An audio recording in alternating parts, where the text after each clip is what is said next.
Hello everybody, welcome back to Understand UPSC and welcome back again. Yes, sir. This is the GS4 session in the series of all the GS papers, GS1, GS2, GS3. Now this is the GS4 session.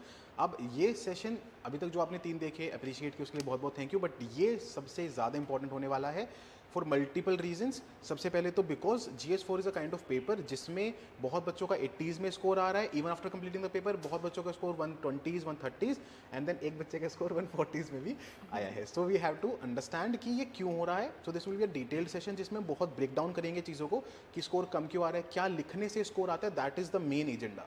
Ultimately score matters है ना. क्या पढ़ने से तो मतलब there are things that you can read, but क्या लिखने से स्कोर आ रहा है, that has to be something that has to be talked about. And obviously coming directly from the only person who could cross that 140 का limit, that is a very big thing.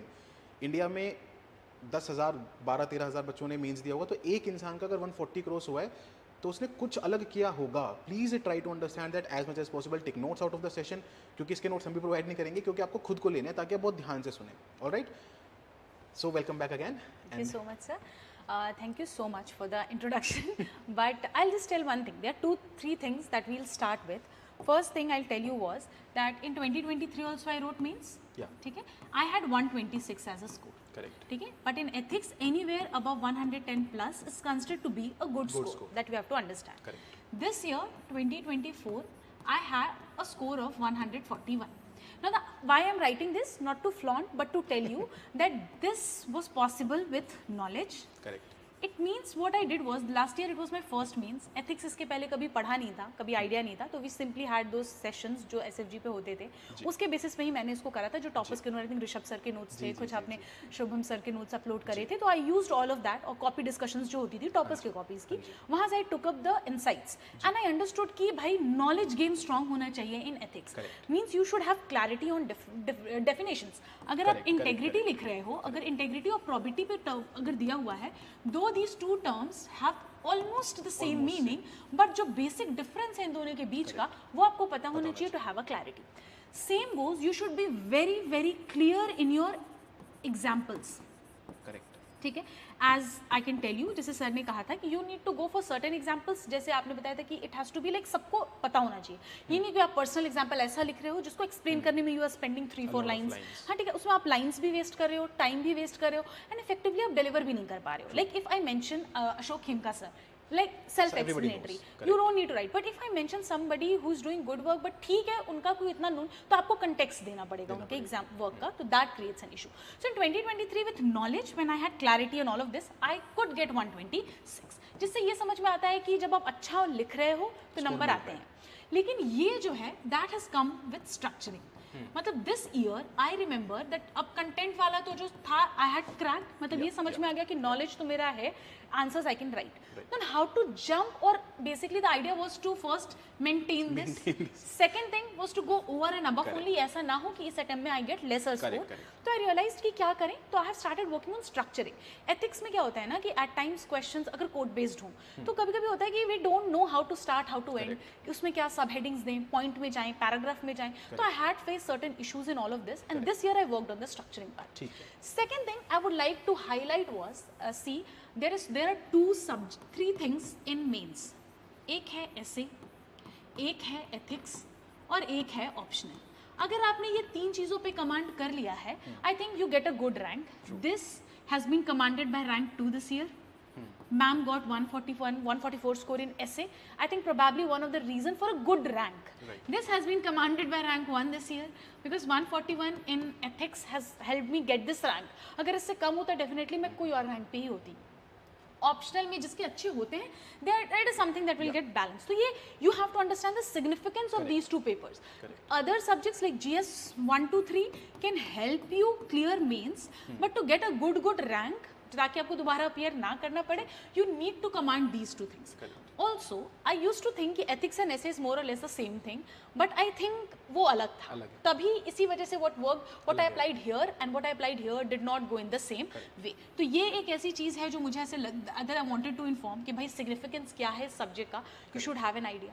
The major issue with GS paper, just to add to that, the essay ethics वाला चीज़, like why what she is saying is absolutely true, is because gap essay में अब 140s, and I know somebody personally selected candidate scored in 60s this year.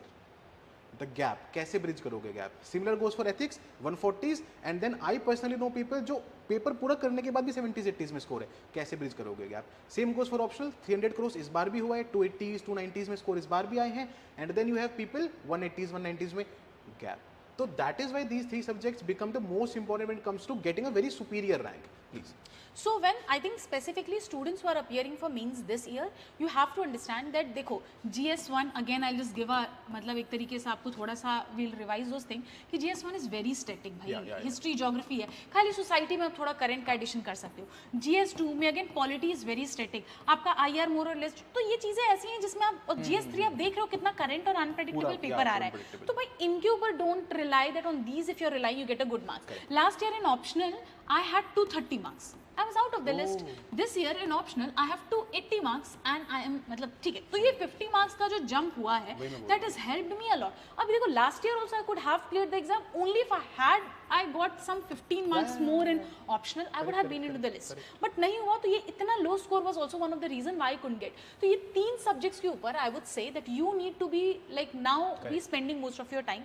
At least every Wednesday and every Sunday I say write at least one essay test, and by one test I mean 2 essay. Okay. Like in first year, I'm not going to tell essay strategy because don't have a good score. I don't think it worked in both the attempts. I had 105 and 100 this year. So I'll just tell one thing कि एक चीज जो मैंने face की थी last year ये था कि I practiced one essay only. तो जब एग्जाम में I went, I wrote one essay very nicely. Second essay पे I don't know what happened कि अब ना एग्जाम्पल्स आ रहे हैं, ना स्ट्रक्चरिंग आ रही है, ना समझ आ रहा है how to go. तो I realized कि भाई 2 essay लिखना at a stretch is also a task. So do not go for like this time I'll just pick up one essay daily and I'm writing. So at least write 2 full-length tests for essay in a week, or at least minimum 1 so you need to go for. That is required in order to like get used to it. Ethics is something जिसके लिए you have to keep a very open mind. You need to use examples from your GS paper. Use examples from your optional. जैसे optional में क्या है? Every optional has some of the other thinkers.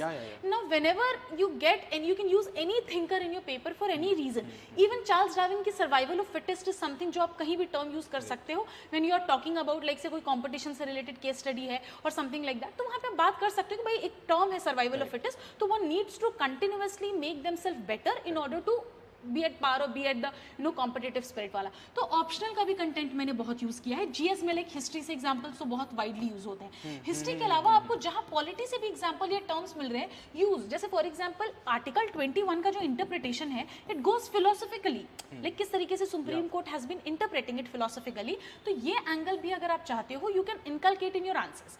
Even like I was a main option was PSIR. I have used the knowledge of PSIR to provide good theories. Like for example, these are not the theories that can be understood in ethical context, but I have given it an ethical touch. तो कोई भी term को किस तरीके से कहाँ use कर रहे हो, that is very important. Like you can provide them a list of 10 theories and 10 thinkers. I can provide them as well. But until they don't know how to use it, it will be of no मतलब like no use to them for any reason. So this is something that I think for ethics that works. Ethics में दो चीज़ें आपको जाननी है कि when you open the paper, you have 2 things. One is part A and another is part B. So this is not that traditional 1 से 20 question जिसमें आपके first 10 are 10 marker and then next 10 are 15 marker. नहीं, अलग अलग यहाँ पे marks distribution है, अलग अलग क्वेश्चन है. Here also we find 3 types of question.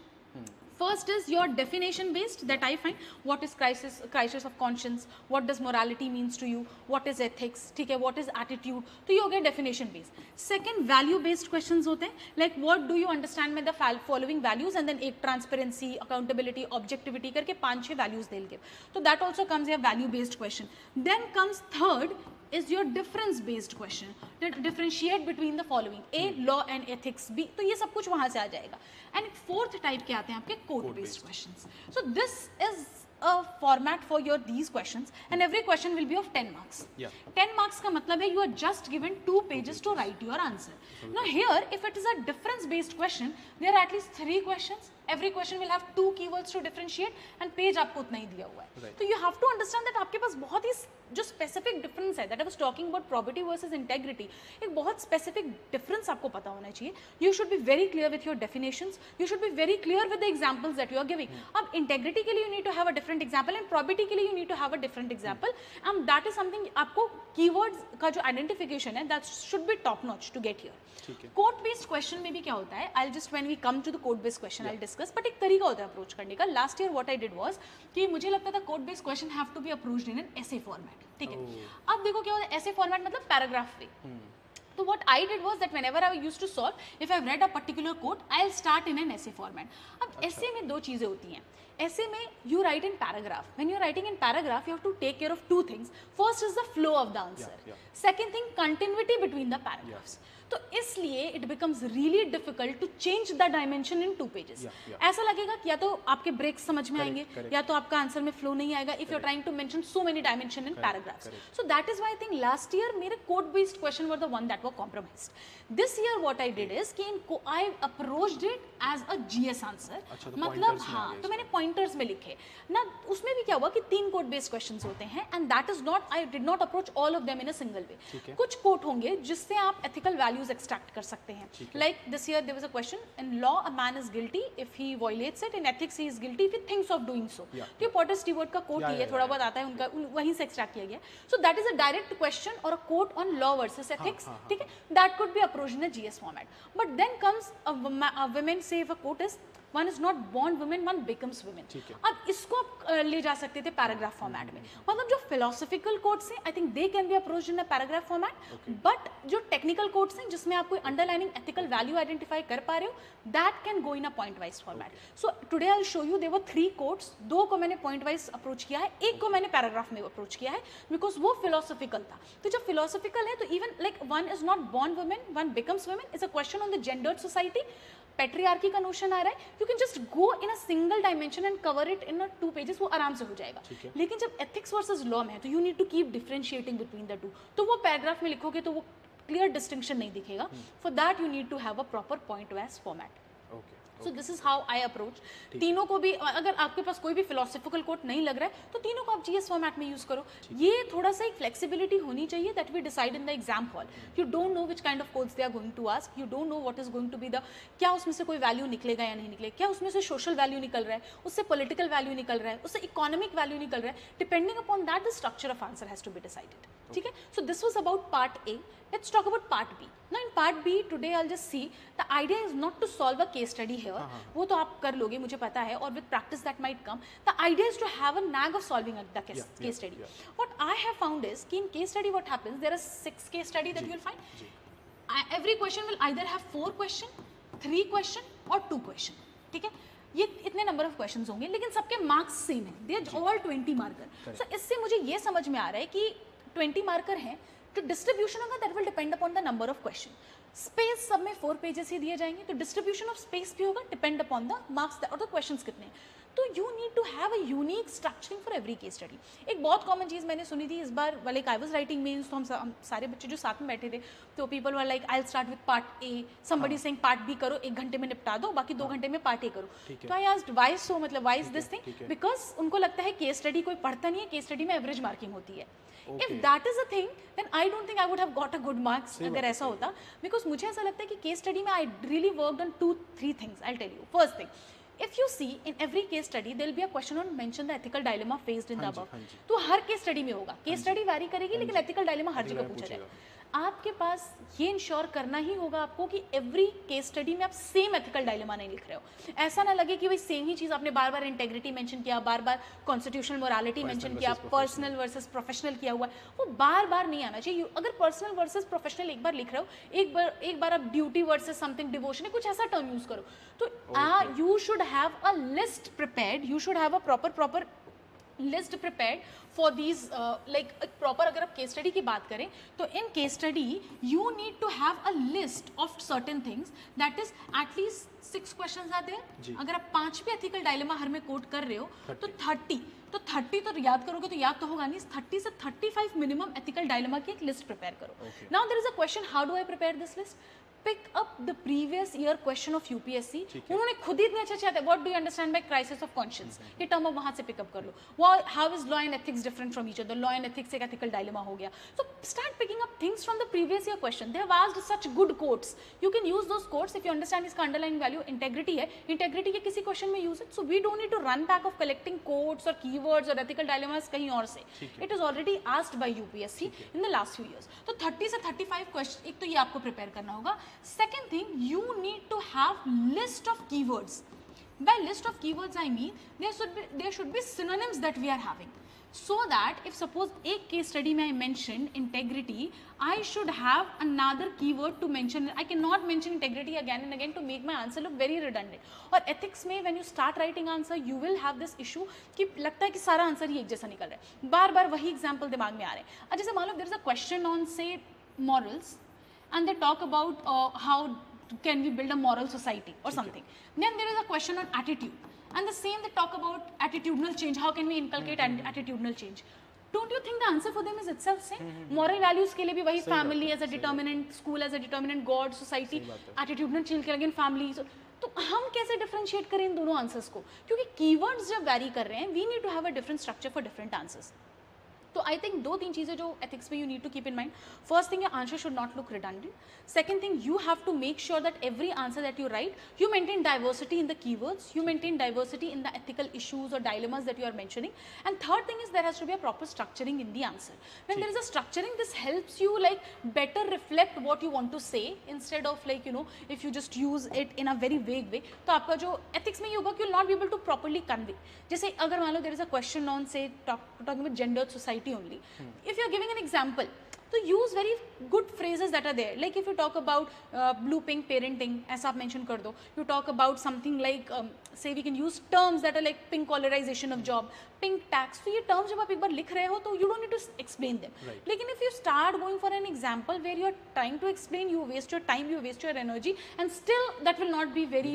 हाँ, तो वो जा रहे हैं और साथ में ये भी होगा कि वो still ऐसा होगा कि वो properly it will not be able to convey what you are trying to say. So that is one thing you have to keep in mind. ठीक है. Also one very big issue in ethics is that time management बहुत problematic हो जाता है. You will not be able to complete your paper on time, because एक तो number of questions मुझे लग रहा है वो वैसे ही हर क्वेश्चन में you will have to think a different dimension. और जहाँ हम इतना यूनिकनेस की बात करें and everything, you need to spend at least 1 minute on thinking before you start writing the answer. आपको वो पॉइंट्स आने चाहिए, रैंडमली नहीं आते. अगर स्वदेशी मूवमेंट पे अगर आपको नींद में भी कोई बोली will be able to write, but if अचानक से आपने इंटेग्रिटी को आर्टिफिशियल इंटेलिजेंस से लिंक कर दिया है तो you need to have information on this. How do we introduce the answer, what can we use data here or not, can we use supreme court judgments in this or not, what is that is required and what is that is not. तो पहली चीज I will say UPSC as I have mentioned again has blurred the lines between the paper itself. You need to blur that in your brain as well. अगर artificial intelligence पे question है, if it is linked to say decision making in governance, pick up terms like Nivesh Mitra portal. ठीक है, pick up terms like आप ये initiative उठाओ ना, government जहाँ एआई को यूज किया हुआ है, डिजी यात्रा, आप मेंशन करो वो चीज़ों को किस तरीके से मैनेज करने के लिए in governance now these ideas have been brought up. अगर नेगेटिव इंटेंट की बात करिए फिर आप मेंशन करो कि कैसे वहाँ पे ह्यूमन टच नहीं है, ह्यूमन इंटरफेस नहीं है, तो किस तरीके से emotional angle has been subdued. आप तो ये चीज़ें हैं जहाँ आपको रियल लाइफ एग्जाम्पल्स देने हैं ना. These are the schemes of government, these are initiatives of government, you could mention that. आप एआई की बात हो रही है, अगर मान लो अब ये तो डिसीजन मेकिंग पे था, अगर एआई और जॉब रिप्लेसमेंट पे क्वेश्चन होता and मतलब ethical angle से if they would have asked this, you could have quoted IMF का data that how in upcoming 20 years AI is going to take up say 70 million jobs or 80 million jobs, and then ये किसको सबसे ज़्यादा impact करने वाला है. Then you could have given it an angle of gig economy and how government needs to come up with it.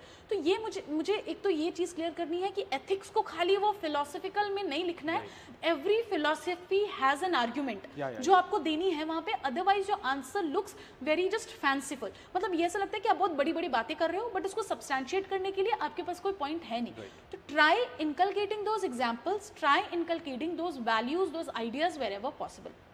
तो मैंने इसमें सुप्रीम, अगर there is a question on internet shutdown, ठीक है, उसमें एथिकल एंगल पूछ लिया तो हाँ बता सकते हो कैसे इंपैक्ट हो रहा है बच्चों का एजुकेशन, कैसे इंपैक्ट हो रहा है people's right, but then quote those Anuradha Bhasin case और या जो भी केस जहाँ पे supreme court has talked about how it is right to internet is a part of article number 21. तो wherever possible inculcate the factual information from the static knowledge that you have. That is something that I maintain and I did कि मैंने ऐसा नहीं करा कि AI का अभी I think एक question होगा on international affairs, international relation, तो हम PSIR में प्रॉपर ऐसी थ्योरीज पढ़ते हैं. I even mention those theories क्योंकि इसमें थिंकर्स का एक टॉपिक है जो आप कोट, एंड उन्होंने थिंकर स्पेसिफिकली मेंशन नहीं करें कि वो किस थिंकर की बात करें. So this gives you the freedom. अब मान लो कल कोई ऐसी थ्योरी है जो स्ट्रक्चर फंक्शनल एनालिसिस से हो सकती है, तो आपने अगर एंथ्रो में कोई ऐसी, I think there is a theory called structure functional वाली थ्योरी है, तो you could have quoted it here. आप एंथ्रो के हो, डू नॉट थिंक कि I can not use a particular thinker here. Wherever you can use them, wherever possible try linking it to the. अब ऐसा नहीं है कोई भी थिंकर आप एड इन कर रहे हो, ये you have to make sure that it should like match with the topic, it should be relevant. So let's try answering this. The question here was, the application of AI as a dependable source of input for administrative rational decision making is a debatable issue. Critically examine the statement from ethical point of view. वो ये कह रहे हैं कि भाई ये as या ये एरा है आर्टिफिशियल इंटेलिजेंस का, we are trying to inculcate it in decision making issue का एडमिनिस्ट्रेशन में. आपको इसके पॉजिटिव्स और नेगेटिव्स बताने हैं. यही चीज था कि भाई और इसमें आपको अच्छे से एग्जाम्पल देके बताना है. ठीक है. तो whenever you start with it, इसका इंट्रोडक्शन जो हो सकता है, it could have started with the significance और the age of AI itself, that recent now we are living in the era of industrial revolution 4.0 which marks the embarkment of new critical technologies, one of them being artificial intelligence. तो आप ये बता सकते थे, यहाँ पे कोई ethical या definition of AI देने की जरूरत नहीं थी, बट एक आप context दे सकते थे कि that's why it is because we are in IR 4.0 it is impossible to avoid AI in any domain, we are trying to inculcate it everywhere. फिर इसके बाद से you could have started, and if you have any data, अगर है कि भाई artificial intelligence ने कितना पेनिट्रेट कर लिया है एडमिनिस्ट्रेटिव सेटअप को, तो वो आप रखो. मेरे पास नहीं था तो I went with that. Now you need to analyze it, तो you can go with AI in administration future prospects. मतलब आप बता सकते हो कैसे इट्स अ गुड थिंग और you know a turning point और जो भी गोल्डन स्टोन, ऐसे करके कुछ पॉइंट्स आप दे सकते हो. तो वहाँ पॉजिटिव्स के बारे में बात करो कि किस तरीके से डेटा मैनेजमेंट ईजी हो जाता है. ठीक है, फॉर बहुत ज़्यादा डेटा पे वर्क करना ईजी हो जाता है. Here it makes things more like if you have so much of data, जो क्राउड का एनालिसिस जो करते हैं, जो भी पब्लिक एंड वो policy making become quite easy, because sample size बड़ा हो सकता है, it can inculcate all of that. तो वो सारी चीज़ें पॉइंट वाइज 4-5 पॉइंट, क्योंकि 10 मार्क्स का क्वेश्चन है, एटलीस्ट 5 पॉइंट इन प्लस आएगा, 5 पॉइंट्स इन माइनस आएगा. सिंगल विंडो क्लियरेंस, अवॉइडिंग, मतलब कैसे ह्यूमन इंटरफेस को कम करके, एंड इट गिव्स वो जो रेड टेपिज्म हो जाता है हर स्टेट पे. I have a question. जैसे आप जो बता रहे हैं बिल्कुल वो समझ में आया मुझे, but now the students will ask कि सर बट ये GS टाइप नहीं लग रहा क्या?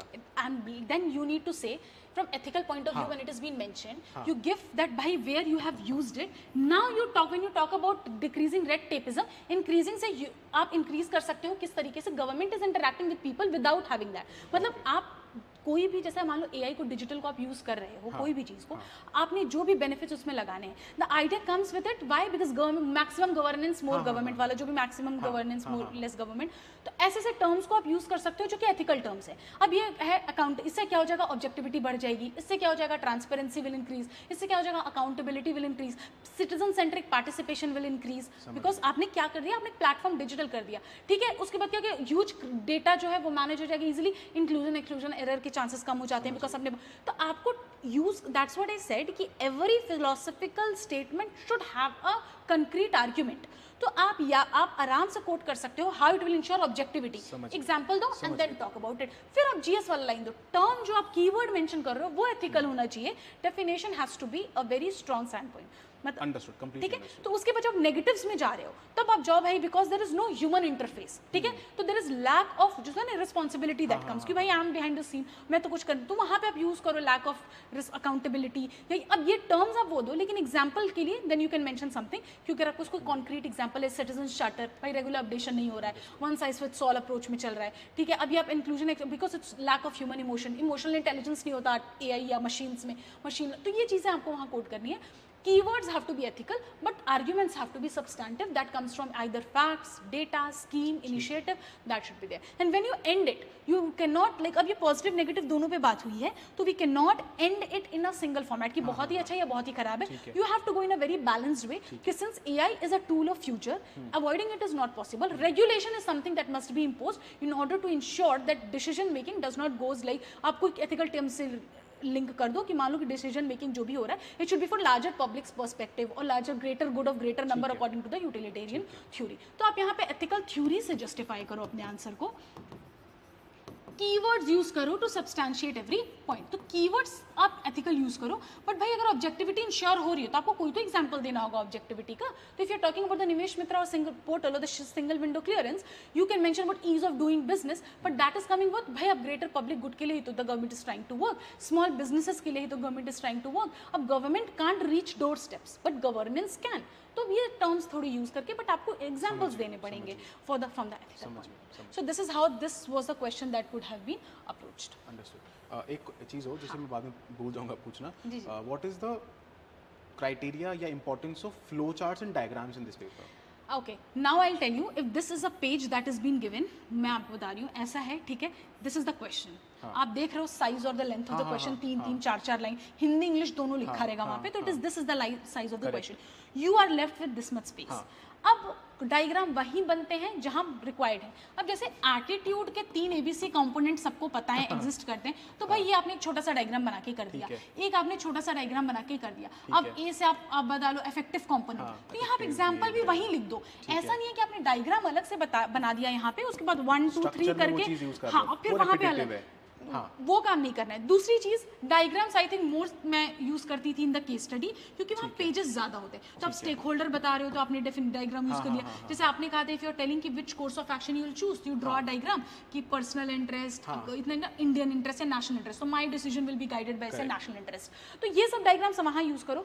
ये क्वेश्चन में आपको लग रहा है कि डायग्राम का कुछ प्रोस्पेक्ट था, मुझे नहीं लग रहा था। और दूसरी चीज, जब आप डायग्राम बनाते हो तो आपका जो ब्रेन है वो फ्रॉम दो थ्योरी मोड एक अलग मोड में जाता है, वो स्विच करना एथिक्स में पॉसिबल नहीं है। I think diagrams in ethics is a lot overhyped, क्योंकि people start collecting so much. To be very honest, मैंने अगर एटीट्यूड पे क्वेश्चन है, अगर मान लो थोड़े बहुत इमोशनल इंटेलिजेंस के 3 कंपोनेंट्स हैं, या किसी का नोलन कमिटी के 8 वो जो है, तो उसमें मैंने बहुत डायरेक्टली ऐसे इफ आई एम मेंशनिंग भाई objectivity accountability, here I am giving example of a civil servant साथ में इनको। ऐसा नहीं है कि मैंने ये भी स्पेस वेस्ट किया और अलग से अब हर टॉपिक पे आई एम टॉकिंग आल्सो, नहीं। तो अगर आप डायग्राम यूज कर रहे हो, you have to effectively manage that as well. ठीक है, जो मुझे समझ में आया, keep simple diagrams, direct diagrams, no need of making very fancy और वो कलेक्ट करना कि हर चीज को लोग डायग्राम में कन्वर्ट कर दे रहे हैं। एथिक्स को डायग्राम में कन्वर्ट कर दिया है, इसको देखो कुछ बेसिक है। जैसे फॉर एग्जांपल एक ये वाला डायग्राम होता है जो ओवरलैप वाला, एक हो गया आपका ये, एक हो गया हब एंड स्पोक, एक हो गया आपका वेन डायग्राम, ठीक है, थोड़ा सा गवर्नेंट एंड गवर्नेंस कुछ ऐसा करके। तो ये सारे 2-3 टाइप्स रख लो, बेसिक्स रखो, बेसिक। और दूसरी चीज ये है कि हर थ्योरी को डायग्राम में कन्वर्ट करने की जरूरत नहीं है, जो एक्चुअल एसेंस है वो खत्म हो जाता है, because you make it very mechanical then. अब तो उसको थोड़ा सा एथिक्स में वही है कि थोड़ा फ्लो होना चाहिए आंसर में, डायमेंशन ज्यादा जनरेट करो बट फ्लो को ऐसे डायग्राम के थ्रू ब्रेक मत करो, is my idea. So I had used very less diagrams. अगर मेरी कॉपीज भी हैं अभी टेस्ट की, if you like go through them you will find there are very less diagrams that are there, hardly किसी 1-2 questions में जहां possible हो। भाई केस स्टडी में I used to stakeholder में बना दिया, थोड़े से ऐसे बना दिया, भाई वैल्यू सिस्टम पे बना दिया, but not more than that. So just to quantify it, मान लो कितने 13 क्वेश्चंस, कितने आते 13 क्वेश्चंस ऑफ थ्योरी, तो उसमें 2-3 में डायग्राम्स होंगे, एंड केस स्टडीज में तो स्टेक होल्डर जहां बताया है वहां बना दिया, 1-2 में स्टेक होल्डर में बना दिया, 1-2 में एथिकल वैल्यूज में बना दिया, that's it. So my thing was not to have a very like कि हर पेज में diagram. I think I have also seen that कि इवन मेरे हर कॉपीज पे पीपल आर लाइक कि मैम ने तो डायग्राम ही नहीं बनाया। अरे भाई G20 पे क्वेश्चन में मैप बना के G20 कंट्री भाग करते हुए, दैट डजंट मेक सेंस। पहले get out of all of this things कि डायग्राम और स्ट्रक्चर, मतलब स्ट्रक्चर्स ब्यूटीफुल होने चाहिए, रेड ब्लू ब्लैक पेन होना चाहिए, नहीं। आपको सिर्फ डिमांड मीट करना है, ठीक है। And for that you can use knowledge, you can use theory, you can use points, you can use paragraph, you can use diagrams जो आपको सूट कर रहा है। So it is nothing to do with कि that making diagram will help you fetch more marks. If you have not met the demand of the question, diagram is going to play no role there, ठीक है। बहुत ही मतलब पूछ रहा हूं। अरे नहीं sir, it was something that these needs to be addressed, because I remember I have that list collected of those diagrams, and then उसमें से मैंने बहुत बेसिक 3-4-5 उठाए थे, and that those were some 50-60 diagrams together. वो Telegram पे तो इतना कुछ अवेलेबल ही होता है, बट उसमें से 5-6 I picked up that way, so that so okay let's go here. Ethics encompasses several की डायमेंशंस। तो ये वही पूछ रहा है एथिकल के जो भाई डायमेंशंस ऑफ एथिक्स तो ऑलरेडी सिलेबस में है, तो it is a keyword from the syllabus itself, ठीक है। Nothing to like nothing new, इतना तो समझ आ गया। That are crucial in guiding individuals and organisation towards morally responsible behaviour. Explain the key dimension of ethics that influence human action. Discuss, then ये part 1 है, part 2 है discuss how these dimension shapes ethical decision making in professional context. So professional ethics और personal ethics is also part. ये पूरा question ही syllabus से आया हुआ है, ठीक है. They have linked ethics to your human action. अब आपने पढ़ा होगा एक something is called belief. Belief shapes the value. Value system reflects in the behavior of the person that converts into attitude. ये एक डायग्राम है जो एग्जिस्ट करता है. बिलीव दो टाइप का होगा, core believe, strong believe, and then that is a diagram. ये एक एग्जिस्ट करता है फ्लो चार्ट के फॉर्म में, that is linked to create how a person और how society is been shaped. ठीक है. तो अगर आप चाहते थे तो this diagram could have been used. It's a single line में है कि how this shapes the attitude और behaviour of a person, because it is talking about a morally responsible behaviour also shaping that is influencing human actions. ठीक है. Now it is also talking about कि आपने human के respect में जब बात की, this is an open ended term, but then they brought it in respect to the professional context. You could have started it with a quote on ethics. अब आप ethics का definition दोगे, I think उससे तो वो क्या हो जाएगा, ये answer will go specifically talking about ethics. Here they are talking about ethics, they are talking about morals, they are talking about human action, that is the attitude of a human. So all of the several topics have been brought. So like you could have started with a good quote that encompasses the essence of all of this. For example, Potter Stewart का quote है, ethics is understanding the difference between what is your right and what is the right thing to do. अगर आपने इतना लिख दिया तो जो right thing to do वाला है एक्शन को रिप्रेजेंट कर रहा है, राइट रिप्रेजेंट कर रहा है कि भाई what is there in your ambit. तो एक जो क्रक्स है इसका वो सम्ड अप हो गया. So you could have started this question with a proper quote. Now there are several dimensions जो भाई अब किस तरीके से ये शेप कर रहे हैं. तो अब एथिक्स के जितने भी आप डायमेंशन, जितने भी determinants we are studying, you could have given point wise. If suppose you are talking about from god to family to society to all of them that are shaping and guiding human behaviour, you could have brought it.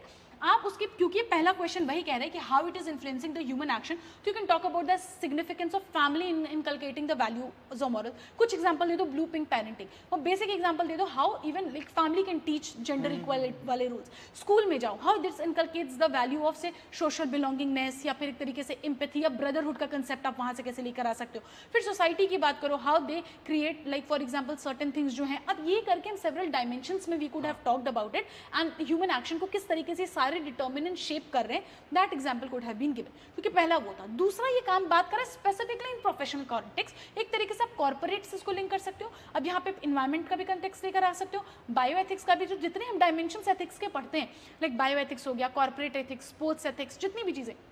जैसे sports ethics में भी recently वो wrestling वाला जो case हुआ था, sexual harassment वाला, mention that भाई वहाँ पे जो एथिकल वैल्यू आप कोट कर पा रहे हो, गो विद दैट. इन्वायरमेंट का रहे, ग्रीन वॉशिंग कोट करो, टॉक अबाउट इट. तो क्योंकि ये बाहर के कंटेक्स्ट की बात कर रहा है, ये पर्सनल वाले मॉरल्स की बात कर नहीं रहा है. तो now you apply all of that values that are going to shape human action in the professional context. तो you have to talk about dimension, give a relevant example and quote it with a good keyword that will basically give it an ethical touch.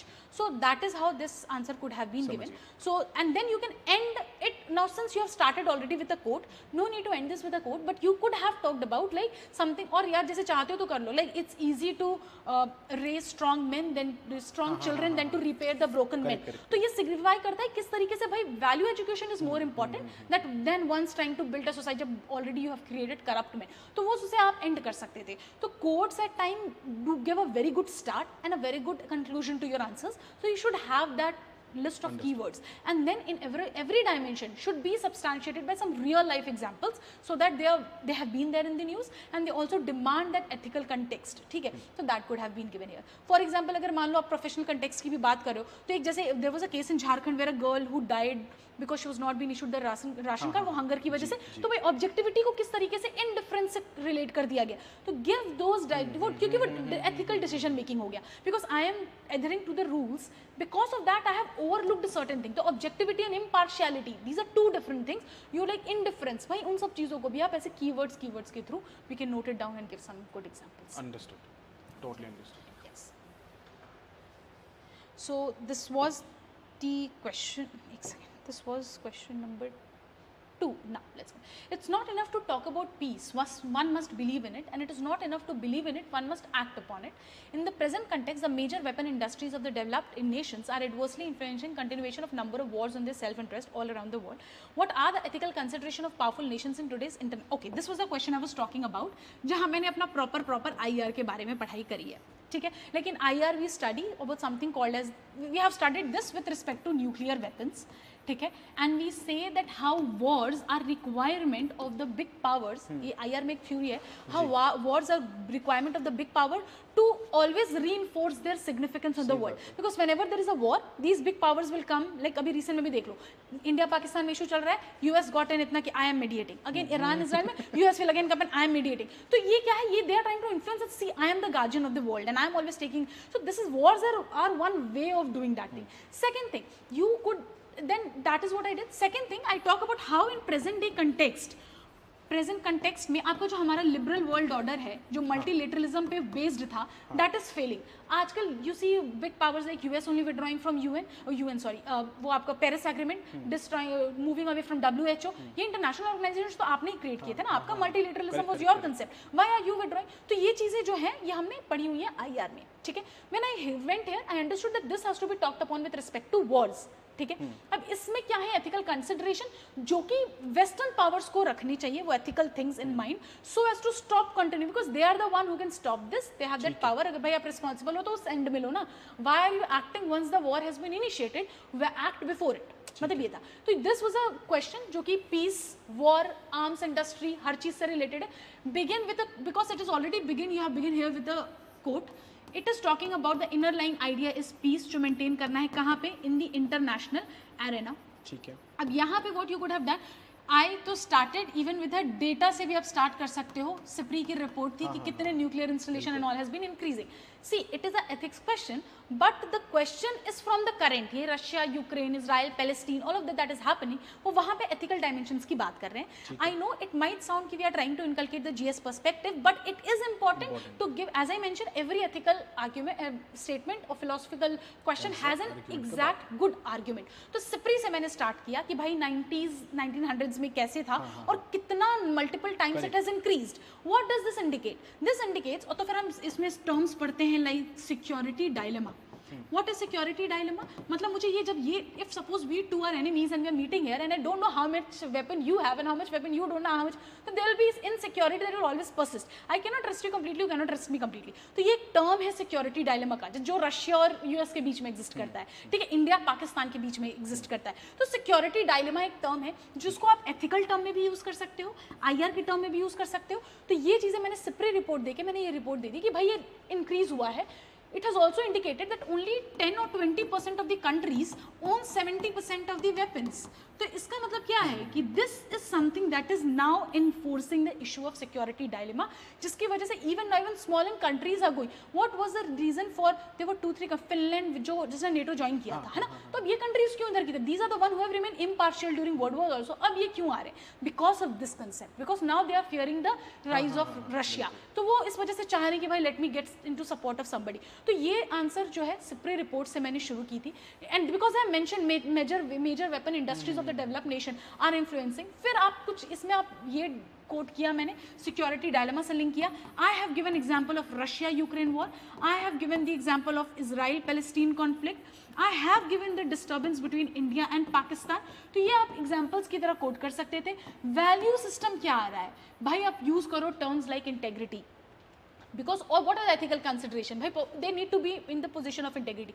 आप theories उनकी use करो, means versus end, तो उसमें they should not focus on by end of, they need to form a peaceful means if they want a peaceful world. Gandhi का quote use करो. तो ये चीज़ें हैं जो theories हैं, wherever you can, भाई because also they are talking about कि क्यों powerful countries use the Foucault concept of knowledge power connection. ठीक है कि भाई आज वो जो कह देंगे that becomes a theory. Why? Because they are the one who are in the status of power. If today say any African country like Kenya comes and say we are propagating peace and we are going to, people will have less it. Now if the US says, अब ये वही चीज है कि if I am saying here, आप सुन रहे हो, अगर person was not been selected, अगर वो आके यहाँ एथिक्स पढ़ाने लगे लाइक सेइंग कि भाई, तो नहीं लोग सुनेंगे, भले ही उसके 150 रहे हो एथिक्स में, but the person is not into the rank list, people will literally not listen. This is the concept of knowledge power connection, कि जब आपके पास पावर होता है, every word that you speak is considered to be knowledge. तो यहाँ पे Foucault का नॉलेज पावर कनेक्शन यूज करो, मीन्स वर्सेस एंड यूज करो. गांधी जी का जो 7 सिंस है उसमें power without I think ethics और मोरालिटी सिक्योरिटी वो यूज करो. तो all of these theories could have been used to justify the ethical arguments that is required. भाई दे नीड, तो ये सब चीजें मैंने यूज की थी with relevant example of the present context. थोड़ा बहुत देखे चाइना का राइजिंग, वो क्या बोलते हैं, देयर इज अ कांसेप्ट ना, taking what is not yours. Jainism I think this, तो वो आप कोट कर दो भाई, चाइना जो सारे कंट्रीज के ही पार्ट को अपना they are trying to match, Arunachal हमारा ले लिया, तिब्बत उनका ले लिया, नेपाल से कुछ कह रहे हैं, तो भाई taking not what is not yours, why, because contentment नहीं है. And then use Buddhism concept, भाई desires are the basic cause of, तो जो सारी कंट्रीज का है डिजायर टू रूल और be the superpower, because of that they are getting indulge into all these wars and all. तो ये चीजें आप you could have given. Rise of non state actor, that makes it भाई कि that is making the checks and balances जो maintain. भाई state actors पे तो you can maintain a check, but non-state actors are not the part of any kind of ethical consideration. So why are you like, you need to regulate them as well. तो ये suggest Taliban का example दे दो, वहाँ पे हुतीज का attack हुआ था रेड सी में, जिसकी वजह से पूरा ट्रेड एंड ऑलिज्म, you mention all of that. तो ये था एक एंगल जिसमें आप various ethical theories, various ethical terms के through with a proper backing of data, with a proper backing of recent examples, this answer could have been given. Understood. ठीक. अगर इसकी स्ट्रक्चर की बात करें, just to ask a question, क्योंकि ये पता नहीं क्यों ही इतना बड़ा सा क्वेश्चन दिया है, वर्ड देने लगे हैं, उसके बाद क्वेश्चन इतना सा है, तो इसका क्या करना है आंसर में? इसके लिए just to justify this, SIPRI की रिपोर्ट दी मैंने फर्स्ट. सिप्री रिपोर्ट, इससे क्या हो गया, ये वाला पार्ट आपका एड्रेस हो गया पीस, और हम किस तरीके से पीस को वेपन्स के थ्रू इंड्यूस करना चाह रहे हैं, because there is a concept of deterrence that exist ना, कि भाई हम जितना ज्यादा मेरे पास न्यूक्लियर वेपन होगा तो लोग मेरे को अटैक नहीं करेंगे. तो ये चीज मैंने इससे करके इसको मैंने, बट मैंने ये बता दिया कि rising weapon has led to security dilemma, जो कि एक पॉजिटिव लूप क्रिएट कर रहा है of accumulating weapons. So basically ये किया एड्रेस इंट्रो में, हाँ, है ना? ये चीज बस इंट्रो में इंट्रोड्यूस कर दी. Then directly come to the body. हाँ, तो I come directly ethical consideration in the present day context. फिर आप करो मींस वर्सेस एंड, फिर आप करो जितनी भी जो भी थ्योरीज आपको याद आ रही है, नॉलेज पावर कनेक्शन, देन भाई आपको जो जो थ्योरीज आ रही हैं, जहां आपको रीसेंट एग्जांपल ऐड हो एट कंटेक्स्ट में, just put that in and give that idea to the question. So this is how. थोड़ा सा भी बता सकते हो क्या, मतलब obviously it's a very tough to remember, but कितने पॉइंट्स आ गए होंगे किसी आंसर में? 8 to 10, क्योंकि ऊपर वाले में 2 डायमेंशंस थे, क्रिटिकली एनालाइज, पॉजिटिव था, नेगेटिव था, तो भाई मैं 4 5 पॉइंट कर दिए. लेकिन ये एक सिंगल क्वेश्चन है, आपने सिर्फ एक इंट्रो दिया है 4 लाइन का, आप कंक्लूजन दोगे 2 लाइन का, so you have a good space to go for 8 to 10 points. And literally यहाँ इतनी थ्योरीज थी भाई, गांधी का पावर वर्स जो भी 7 सिंस है वो हो गया, मींस वर्सेस एंड हो गया, नॉलेज का, तो ये कम से कम 10 थ्योरीज या फिर 8 to 10 थ्योरीज, और एटलीस्ट 4-5 थ्योरीज दे दो, तो 3-4 कीवर्ड्स दे दो. For example ethics, integrity mention कर दो, मॉरल मेंशन कर दो, वैल्यूज मेंशन कर दो, attitude, aptitude, so all of that. So argument में कंसिडरेशन देना है, फिर उसके एग्जाम्पल में कुछ भी आप करंट से लिंक कर लो, चाहे डेटा से लिंक कर लो, चाहे किसी थ्योरी से लिंक कर लो, कैसे भी कर लो. Understood. And then when you end this, you have to talk about how, like when somebody is in the situation of power, their role not just starts when the things have worsened, their role starts even before. Proactive. तो हाँ, तो वो proactive वाला, तो थोड़ा सा आप इस तरीके से लिख सकते थे कि भाई आज ये जो अपनी डेवलप्ड कंट्रीज हैं, they need to overlook their self interest और समथिंग, और ये सारी चीजें करके you need to give an good example. अब आप यहाँ पे इंडिया का एग्जांपल दे सकते हो, अगर आपके कोई कुछ ऐसा है रोल जहाँ इंडिया ने मीडिएट किया हो और without even being a part of it. जैसे आई थिंक कोरियन कॉन्फ्लिक्ट के time there was a role of India that went, ठीक है, या फिर कहीं भी ह्यूमैनिटेरियन असिस्टेंस की जरूरत पड़ती है, अफगानिस्तान में हुआ या जो जितने भी हो, तो वहाँ पे India is proactively going without even being that at that. तो वो एग्जांपल देके आप एंड कर सकते हो. That will also give a good touch, क्योंकि आपने मतलब एक इंडिया का पॉजिटिव और गुड फॉरवर्ड लुकिंग एग्जांपल और responsible in the international arena भी शो कर दिया, राइट. सुनामी के बाद भाई how India came up with an early warning system for all the countries that are there in the Indian ocean. में 100+ को भेजा, तो वैसा कुछ तो some good conclusion where India has shown a responsible role in the international arena. So this could have been used to make your answer look. Totally understood. Then, okay, global warming and climate change are outcomes of human greed in the name of development, indicating the direction in which extinction of organisms, including human beings, is heading towards loss of life on Earth. ये coat या statement दे दिया. How do you put an end to this to protect life and bring equilibrium between society and the environment? अब ये question बोल रहा है, वही गांधी का एक कोट है, महात्मा गांधी जी का, where he says earth provides enough to fulfill everyone's need but not everyone's greed. तो गुड इंट्रोडक्शन है, ये इंट्रोडक्शन हो सकता था, उसके बाद आप शुरू कर सकते थे. अब जब बात आती है कि भाई क्या ये ग्रीड और नीड वाला जो कंसेप्ट है, सोसाइटी और एनवायरनमेंट के बीच में बैलेंस बनाना है, एवरीथिंग फ्रॉम भाई एवर जो क्या उसको बोलते हैं green washing, from green washing से आप स्टार्ट कर लो, जो भी चीज़ें आपको मिल रही हैं. अब वही बात होता है कि you have to pick up terms and themes from GS only, क्योंकि आप यहाँ पे बता रहे हो किस तरीके से रैपिड अर्बनाइजेशन, ठीक है. अब ये क्या हो गया, here it is capitalist model of like development. तो ये सारे टर्म्स जो आपको यूज करने हैं वो तो जीएस वाले ही होंगे, बट यू कैन गिव अब ये लैक ऑफ इंटेग्रिटी इंडिकेट कर रहा है, right. Lack of integrity. Capitalist model works on profitability, ठीक है, लेस कंसिडरेशन टू इतना। तो ये सारी चीजें जब आप यूज करें तो terms again you are using this only, but you are giving some dimension of ethics to it in order to make your answer like वो एथिकल कीवर्ड्स देने के लिए। Now they are asking how do you put an end to this to protect life and bring equilibrium. तो आपने जो issues हैं या जो एग्जांपल्स हैं यहाँ पे आप हब एंड स्पोक मॉडल करके कर सकते हैं, क्योंकि उन्होंने डायरेक्टली एथिकल इश्यूज नहीं पूछे हैं, इन्होंने क्या पूछा है, how do you put an end to this. अब ये एंड के लिए क्या हो गया भाई, वैल्यू एजुकेशन, वैल्यू एजुकेशन दो लोगों को, ठीक है। Then treating why means versus end आ गया यहाँ पे भी कि you are treating nature as a, ठीक है, you can use terms like आप। तो यहाँ पे आपने पहले कीवर्ड करके वो वैल्यूज हाईलाइट कर दिए कि भाई क्या एग्जांपल्स हाईलाइट कर दिए जो शो कर रहा है कि कैसे नेचर को लोग डिग्रेड कर रहे हैं, फिर आप वैल्यू बेस्ड बता सकते हो। अब आप एग्जाम्पल दे दो उसका कि भाई people must be more aware, life वाला जो एवरीथिंग हैज लाइफ का जो जीवा वाला कंसेप्ट है वो ले लो, service to humanity, service to God, वो टर्म्स ले लो। तो आपको लोगों को ये समझना पड़ेगा कि भाई nature is not just one means for us to reach a absolute end, but it is an end in itself and it has life. अब वहां पे आप उत्तराखंड का केस हो जहां उसने गंगा को एज अ लिविंग एंटिटी दिया है, किसी फॉरेस्ट को अगर गंगा मतलब उसका लिविंग एंटिटी का वो दिया हुआ है, तो वो सारी चीजें the data facts example come from the newspaper और जीएस ओनली, उसको वैल्यू आपको लगा के एथिक्स की ही वहां पे नोट करनी है। So in this, when I'm talking, I started with Gandhi ji का कोट that भाई what is enough इतना, फिर आप बता सकते हो या तो आप कुछ रिपोर्ट्स दे सकते हो इस चीज को सब्सटैंशिएट करने के लिए अकॉर्डिंग टू आईपीसीसी 6। अभी तो क्या हो गया, जनवरी में वी ऑलरेडी क्रॉस्ड 1.5 डिग्री का मार्क, ठीक है, पेरिस एग्रीमेंट में जो हमारा टारगेट था। You could have started the answer, अब ये आंसर उससे भी स्टार्ट हो सकता है कि भाई ये हो चुका, this indicates the rising anthropogenic जो इम्पैक्ट है ऑन इट। तो ये आपने ये चीज लिख दी कि भाई ह्यूमन अपनी ग्रीड में जाके इस लेवल तक हम जा चुके हैं कि हमने एक पॉइंट के बाद ऑलरेडी नेचर को एग्जॉस्ट कर दिया है, आने वाले टाइम में it's going to impact the human souls. Example में आप दे सकते हो किस तरीके से एग्रीकल्चर की प्रोडक्टिविटी कम हो रही है क्लाइमेट चेंज की वजह से, हाउ मरीन हीट वेव्स की वजह से हमारे कोरल रीफ्स इकोसिस्टम इम्पैक्ट हो रहे हैं, किस तरीके से भाई आर्कटिक में melting of ice has opened up new sea ports, ठीक है। अब वो एक पॉजिटिव फीडबैक लूप है, अब वहां जितनी शिप्स जाएंगी, more black soot, more melting, more heating, more warming, more sea ports will open, more ships will go. तो इस तरीके से आप कुछ रीसेंट एग्जाम्पल दे सकते थे टू सब्सटैंशिएट दिस पॉइंट कि how human greed has led to extinction or is leading to impact in the ecosystem or the environment, but how to put an end to this is where you will put come the role of कि भाई वैसे कैसे inculcate करोगे ethics, कैसे inculcate करोगे value system। तो भाई value education हो गया, family का रोल हो गया, स्कूल का रोल हो गया, corporate का रोल हो गया, तो corporate में आप CSR का इनिशिएटिव के बारे में मेंशन करो, ठीक है, NGOs का रोल हो गया, मेंशन अबाउट चिपको मूवमेंट और वो आपका नर्मदा बचाओ आंदोलन एंड ऑल। तो रोल ऑफ भाई public sector, role of state, role of society, role of people, इनका combined stakeholders need to come together to put an end to the impact that is happening. तो ये इस तरीके से मैंने थोड़ा किया। अब यहाँ पे क्या था कि कंटेंट या अब यहाँ पे डायमेंशंस इन्होंने खुद तो मेंशन नहीं करे हुए हैं, राइट, आपको खुद डायमेंशंस जनरेट करने हैं, तो you have to be very cautious कि कौन से डायमेंशन जनरेट करने से आपका आंसर ज्यादा इफेक्टिव लग रहा है, क्योंकि how to put an end तो आपको बताना है। तो आप यहाँ पे स्टेक होल्डर वाइज कर लो, या तो एजुकेशन बेस्ड कर लो, या तो कॉम्पोनेंट बेस्ड कर लो, लेकिन इस चीज के लिए you will have to give some recent and relevant examples.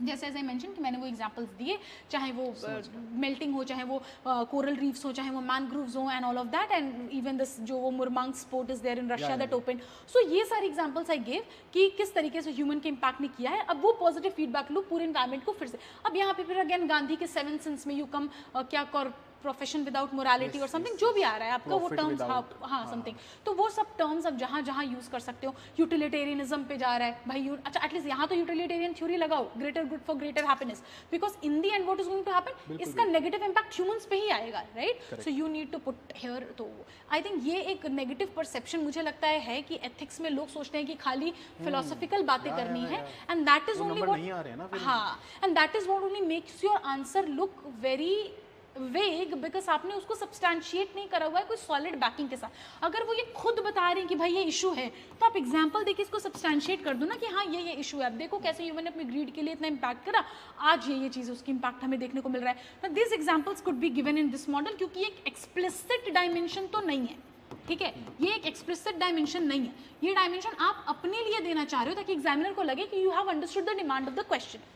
तो इसमें डायग्राम में हम ये बता रहे हैं कि कैसे एग्जांपल्स, हाँ, ये कुछ ऐसे examples how human greed has led to a negative impact on the environment. तो आपने एग्जांपल 1 2 3 भाई ग्रीन वॉशिंग कर दिया तो उसकी वजह से फिर डिफॉरेस्टेशन और करके सिर्फ एग्जाम नाम मतलब लिखना इनफ है और नाम जैसे फॉर एग्जांपल एन एग्जांपल करके एग्जांपल लिख दो examples are self explanatory if I say opening up of ports in the Arctic Ocean that self is telling कि भाई एक तो आइस ग्लेशियर्स मेल्ट हो रहे हैं दूसरा अब यू नो ना कि when more ships will go more soot more तो पॉजिटिव फीडबैक क्योंकि डायग्राम में एक लिमिट तक एक्सप्लेन कर सकते हैं हाँ हाँ नॉट तो that's what I am saying at least ज्यादा मत रखो if you do like this even 4 examples if you give nicely और आपने इनको एक्सप्लेन कर दिया इट्स वेल एंड गुड और you can just go for some ऐसे करके 5 एग्जांपल्स भी दे दिया ऐसे ऐसे करके तो जस्ट हाँ तो कुछ भी आपको सही लगे वैसे क्योंकि it is not an explicit dimension आपको कम स्पेस में ये आंसर करने की कोशिश करना है so if this is a page ठीक है तो यहाँ अगर क्वेश्चन दिया हुआ है दिस वाज योर इंट्रो ठीक है यहाँ तक आपने 3-4 लाइन कैसे इंट्रो दे दिया यहाँ आपने इश्यूज बता दिया अब आप बता दो हाउ टू एंड इट अब यहाँ पे एटलीस्ट आप आराम से 5-6-7 पॉइंट्स दे सकते थे 7 points minimum and then you could have ended your answer like this so this is how this answer was to be approached Okay, so now we move to question number 3. Okay, these are quote based question. Now how do we answer these questions where I was talking about? Let's see. Given below are the quotation of great thinkers, what do these quotes convey to you in the present context? अब ये एक बहुत बड़ा keyword है. What does the quotes mean to you? वो एक अलग चीज होता है. Present context मतलब अब आपको relevant example, recent context उस कोट को टच देना ही देना है ठीक है let's go here learn everything that is good from others but bring it in and in your own way absorb it do not become others ठीक है तो ये थोड़ी बहुत ये जो कोट है अब this is what we call as a philosophical quote as I said when a quote is a philosophical one this can be approached in a paragraph format where he is trying to say कि be very open to learning कि भाई अगर आप में है तो you keep learning you are receptive to all of that but do not inculcate as it is everybody is unique और वो यूनिकनेस जो है उस हिसाब से अपने आप को अडाप्ट कर लो in the society now this could have been told अच्छा मैंने इसको जैसे एक एंगल में हम जा सकते थे जैसे फॉर एग्जाम्पल मैरिजेस का इवोल्यूशन देख लो ठीक है हमने वेस्ट से लिया हुआ है पहले हमारा स्टार्ट हुआ polygamy then came to monogamy now people are even talking about then live in हो गया सोलोगैमी हो गया उसके बाद अभी आ गया है भाई सेम सेक्स मैरिज तो भाई हम we are debating same sex marriage भाई उस कंट्री में अडॉप्ट हो गया उनका कल्चर उनका रेट ऑफ सिविलाइजेशन जिस तरीके से बढ़ा था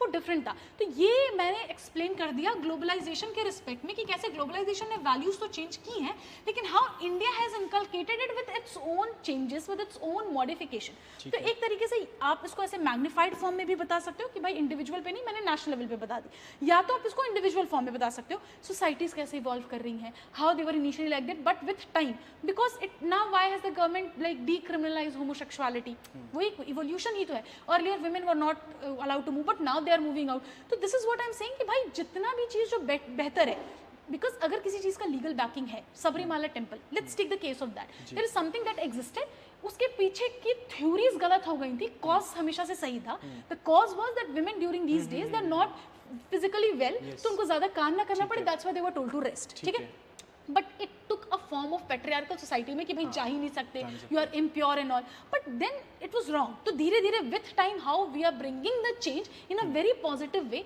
व्हाइल द सोसाइटी अडैप्ट्स अगर ये सेम चेंज आप सोचो 100 years पहले लाने की कोशिश की गई होती what kind of repercussion would have come from there because that was not the kind of society that would have adjusted और अडैप्टेड टू इट तो ये कोट एक है here Swami Vivekananda is talking about how one needs to adjust to the changing needs by learning from everybody else. No society is perfect, no individual is perfect, no state is perfect, but they can be made perfect by learning from the good practices from everywhere, but inculcating it in its own way, how its society will adjust or adapt to it. ठीक है तो ये example आप इस respect में मैंने दिया था कि how global values have been there how India has been inculcating all of them but in the positive format कि किस तरीके से we have adapted it and that is not making us exactly what USA is but if we are inculcating the women ka freedom wala culture then that is a positive aspect that is like leading to some good or open societies wala jo concept hota hai wo to is tarike se I went in this question तो this was a question जो मैंने आराम से शुरू करा था in a paragraph format only it did not go point wise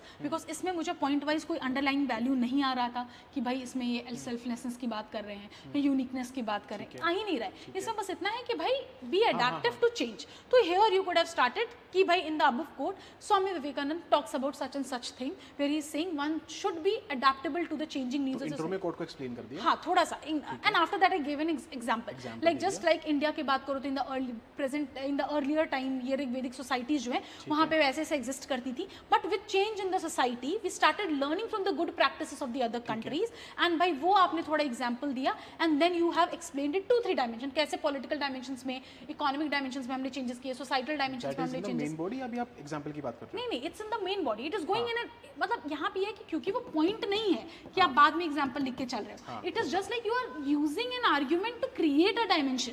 तो जैसे for example if you talk about how the role of women in the society have changed, how the marriages have evolved, we are talking about that. So it comes that how the recent time में ऐसा था, but अभी present time में we have evolved in such way because rights and all have come. तो वो एक explanation के form में paragraph wise it goes. So I wrote this answer in a paragraph वाला फॉर्मेट में, and it was on तो उसमें कितने डायमेंशंस आ गए होंगे? पैराग्राफ क्योंकि लंबा जाएगा, क्योंकि पेस्टल है, I use the PESTEL approach here ताकि ये चल जाए अपना, तो बिकॉज पॉलिटिकल इकोनॉमिक सोशल थोड़ा, तो 4-5 डायमेंशंस तो आ ही गए थे, बिकॉज वन कोट एक्सप्लेन करने में गया एक पैराग्राफ, एक डायमेंशन यहाँ हुआ था, 1, 2, 3 डायमेंशंस और यहाँ आए होंगे, and concluding remark, so it was I think 4 dimension.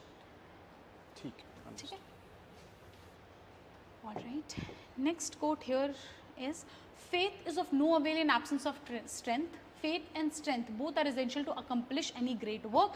So here this is something जो कि आप लिख सकते थे in a point wise format, जो ये जाएगा आराम से, क्योंकि it is talking about 2 things. First is faith, मतलब just a belief जो हम पढ़ते हैं, there is a strong belief, there is a core belief जो अभी हम पढ़ रहे थे एप्टीट्यूड वाले में, वो एक रहता है, और एक होता है absence of strength, like अगर मुझे लगता है कि I can clear this exam, that is faith. But then comes discipline, then comes that you know self discipline हो गया, motivation हो गया to work, that's called the strength. तो ये यहाँ पे दो चीज़ों को लिंक करके बात करने की कोशिश कर रहे हैं, ये बोल रहे हैं in present day context you have to tell, मतलब the quote wasn't that thing only, so it simply means there is also a quote I have read somewhere, worship as if God can do everything but work as if everything depends on you, है ना? I think there is a quote like that जो जिससे मैंने ये start किया था, that also creates that between faith एक है कि like worship or something as if God is watching you or God is there, but work as if everything depends on you. तो इसका मतलब आपके पास faith तो है, आपके पास एक पॉजिटिव वो है कि there is something called as somebody is watching upon you so you don't go wrong, तो एक faith वाला एस्पेक्ट आप रखो, एंड दूसरा एस्पेक्ट आ जाता है आपका कि भाई करना खुद ही को है सब कुछ। This is something I think Aurobindo Ghosh जो है इनका भी एक कंसेप्ट आता है where he talks about how he has linked the spirituality of the east to rationality of the west. तो रैशनैलिटी है वेस्ट में, भाई उन लोग हर चीज़ साइंस और रीजन पे जाते हैं, तो ये हो गया आपका, दैट इज योर स्ट्रेंथ जिसकी हम बात कर रहे हैं, and then there is come called the spirituality of east, जहाँ पे आ जाता है concept of faith, the concept of belief, and this what you see is the right course of action to go ahead with it, is what Aurobindo Ghosh has talked about. So I gave that quote, I talked about the role of Aurobindo Ghosh, जिसमें उन्होंने same ये बात कही है, and then I started point wise format में where examples can be given. For example अगर आप देख लो कि भाई अब अगर आपको इनिशियल से देना था तो abolition of sati we could have given, but that is a very old example. अब रीजन कंटेक्स्ट में आते हैं, तो अबॉलिशन चाहे आप ट्रिपल तलाक का एग्जाम्पल दो, चाहे आप सबरीमाला जजमेंट का एग्जाम्पल दो, सो किस तरीके से विमेन के रिस्पेक्ट में ये चेंज हुआ. फिर आप थोड़े से ले सकते हो कैसे decriminalisation of homosexuality, transgender, this stakeholder basis पे you could have gone how faith was required for certain thing, एक थिंकिंग प्रोसेस था जो एग्जिस्ट करता है, but then action on ground is required to bring those changes. यहाँ पे you could have also, we have also given example of जैसे India का था ग्रीन रिवोल्यूशन, पहले we were dependent on something else, जो PL 480 grain आ रहा था, it was so bad, but how our strength green revolution, how the Jai Jawan Jai Kisan went, and how we lost 1961 war, but then तो present day China के साथ अभी जो है how India is now confronting and we not. तो ये थे कि भाई फेथ है कि हम कर सकते हैं, स्ट्रेंथ है that I am also internally developing my self. तो ये पूरा मेरा चल गया विकसित भारत वाले कंसेप्ट पे, वेयर आई गेव ऑल जितने स्टेक होल्डर्स मुझे, क्योंकि पॉइंट वाइज है तो कंटिन्यूटी नहीं मेंटेन करनी है आपको, but you can generate 10-12 dimensions आराम से. तो यहाँ पे विकसित भारत का एक कंसेप्ट मैंने लिखा जहाँ पे India has wants to be, faith है हमारे पास, बट स्ट्रेंथ जो है वो उसके लिए चाहिए, that we need to work on it. And then I gave example from even international relations, मतलब वही हो गया, थोड़ा वॉर वाला दे दो, चाइना वाला, ग्रीन रिवोल्यूशन से फूड सिक्योरिटी की बात कर ली, ट्रांसजेंडर के राइट की बात कर ली, वुमेन के राइट्स की बात कर ली, तो ऐसे करके 5-6 स्टेक होल्डर्स पे ऐसा कि भाई वर्क इज रिक्वायर्ड, फेथ तो है, स्ट्रेंथ, वो दोनों का combination, this is what where the work actually goes. तो अरबिंदो घोष का भी सिमिलर कंसेप्ट रहा है, हाउ रैशनैलिटी एंड जो स्पिरिचुअलिटी है, the two when they align properly is when any great work can be accomplished. So that is how India is now moving towards its goal of Viksit Bharat 2047. तो this is how I approach. तो यहाँ से एक चीज clear होती है कि coat के इंट्रो में भी कोट दी जा सकती है. हाँ बिल्कुल, always you can always give a good quote अगर वो सेम कंटेक्स्ट में जा रहा है. अब जैसे for example if there is a quote on one does not is not born women, one becomes women, ये एक फेमिनिस्ट कोट है। अब आप अगेंस्ट पेट्रियार्की कोई कोट लेके नहीं शुरू कर सकते हो कि आपने पेट्रियार्की को निगेट करने के लिए कोई कोट डालकर स्टार्ट कर दिया, नहीं। तो दैट इज समथिंग कि भाई the quote should align with the meaning of the said quote, भाई उसका अलग मीनिंग नहीं हो चाहिए कि आप उसको अलग से फिर एक्सप्लेन कर रहे हो, ठीक है। It should try and add only to this, nothing. Okay, this was the question I was saying. In law, a man is guilty when he violates the right. In ethics, he is guilty if he thinks of doing so. This is a direct question on law versus ethics. और ये पूरा dimension ही आपका एक ethics के syllabus का, UPSC ने कई बार इसको ऑलरेडी पूछ भी रखा है। तो भाई law comes with penal provisions, ethics में कोई एक्सटर्नल मार्कर नहीं होता ऑफ इतना, पीपल कीप डूइंग इट। अब भाई ये क्या है, ये एक फॉर्मल इंस्टीट्यूशनलाइज्ड फॉर्म है, ये सोसाइटल कंस्ट्रक्ट है, ठीक है, ये हम लोग का है लीगल बैकिंग है, इसका लीगल बैकिंग नहीं। तो ये डिफरेंस जो है ये वही बात कर रहे हैं, you could have went with it in the above quote. Immanuel Kant highlights the distinction between law and ethics in the जो भी हम लोग का public and the personal sphere. आप ये बात करके देन प्रॉपर दो बनाओ चार्ट एंड डिफरेंशिएट जितने आपको डायमेंशन सारे, put the differences, give examples and in the answer. तो it was very static question, tabular difference बना दिया। हाँ, मैंने इसका प्रॉपर लॉ वर्सेस एथिक्स का ही क्वेश्चन है और इसमें कुछ है ही नहीं, मतलब it's direct. And this is something that UPSC ने प्रीवियस ईयर क्वेश्चन में ऑलरेडी पूछा हुआ है। तो हाँ, सो you could have given those. An example भी दे दो भाई कि इनिशियल भाई आप जैसे for example you can give examples कि कहाँ पे लॉ एग्जिस्ट कर रहा है और अभी कहाँ एथिकल अभी भी टर्म्स चल रहे हैं। For example you can have a law to provide safe space to women, but society needs to consider women as इतना ना भाई, वही बोलते हैं कि there is a, I know there is also a quote again which says that if you want to empower women, I think men must be educated regarding it. Women are aware about their rights, but until unless they not provide the safe space, ना तो the men should be educated about it. तो ये चीज़ें जो है आप law का आप एग्जाम्पल दे दो, भाई पॉश तो है, बट एथिक्स में जो वही पिंक जो ब्लू पेरेंटिंग है उसको हटाओ, इसकी जगह आपको जो ऐसे जेंडर न्यूट्रलिटी रखनी। तो ये एग्जाम्पल्स और उसके थ्रू क्लियर एकदम आराम से this dimension could have been generated here. So this 3 थे कोड बेस्ड क्वेश्चन। एक को मैंने फिलोसफिकल एंगल से पहले वाले को डील कर लिया because it was a very philosophical code, but other 2 को I went in a very point wise format, ethics के जीएस फॉर्मेट में। I just to like take a separate, मान लो ये वाली कोटेशन थी और इसमें किसी को वो मान लो फिलोसफिकल की जगह कुछ भी ऐसी कोटेशन आती है जिसमें वो दिखता है रैशनैलिटी और कोई लॉजिक दिख रहा है, हाँ, तो go point wise, nothing to worry. हाँ, मुझसे इसमें पॉइंट्स बन नहीं रहे थे टू बी वेरी ऑनेस्ट, तो जब नहीं आ रहे you can not enforce a structure on it. और फिलोसफिकल कोट्स में it becomes very easy to go in a flowing manner और आप आराम से वो कर सकते हो। और इसमें आपको बहुत ज़्यादा एग्जाम्पल्स देने हैं और you want to substantiate this argument, तो you need to have points, ठीक है। अब ये यहाँ पे जो बोल रहा है learn everything which is good for a mother, ये थोड़ा सा टॉलरेंस, थोड़ा सा प्लूरलिज्म उसकी तरफ भी जा रहा है। तो if you could have wanted, तो ये जो इंडिया का डाइवर्सिटी वाला कंसेप्ट है, unity in diversity, so it goes unity without uniformity, diversity without difference. तो वो कोट देके भी आप शुरू कर सकते थे कि भाई इंडिया में किस तरीके से सैलड बोल मॉडल के फॉर्म में इनकलकेट कर रखा है सब कुछ, गुड प्रैक्टिसेस से हम लर्न करते रहते हैं, एसिमुलेशन का कोई कंसेप्ट नहीं है।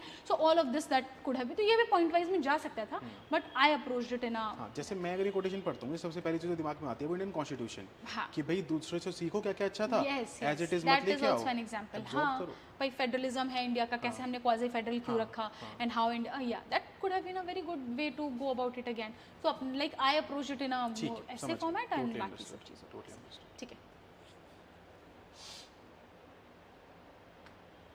Okay, again this is talking, I think ये भी क्वेश्चन एक तरीके से पूछा जा चुका है जहाँ पे पर्दा सिस्टम सती वगैरह की हम बात करते हैं।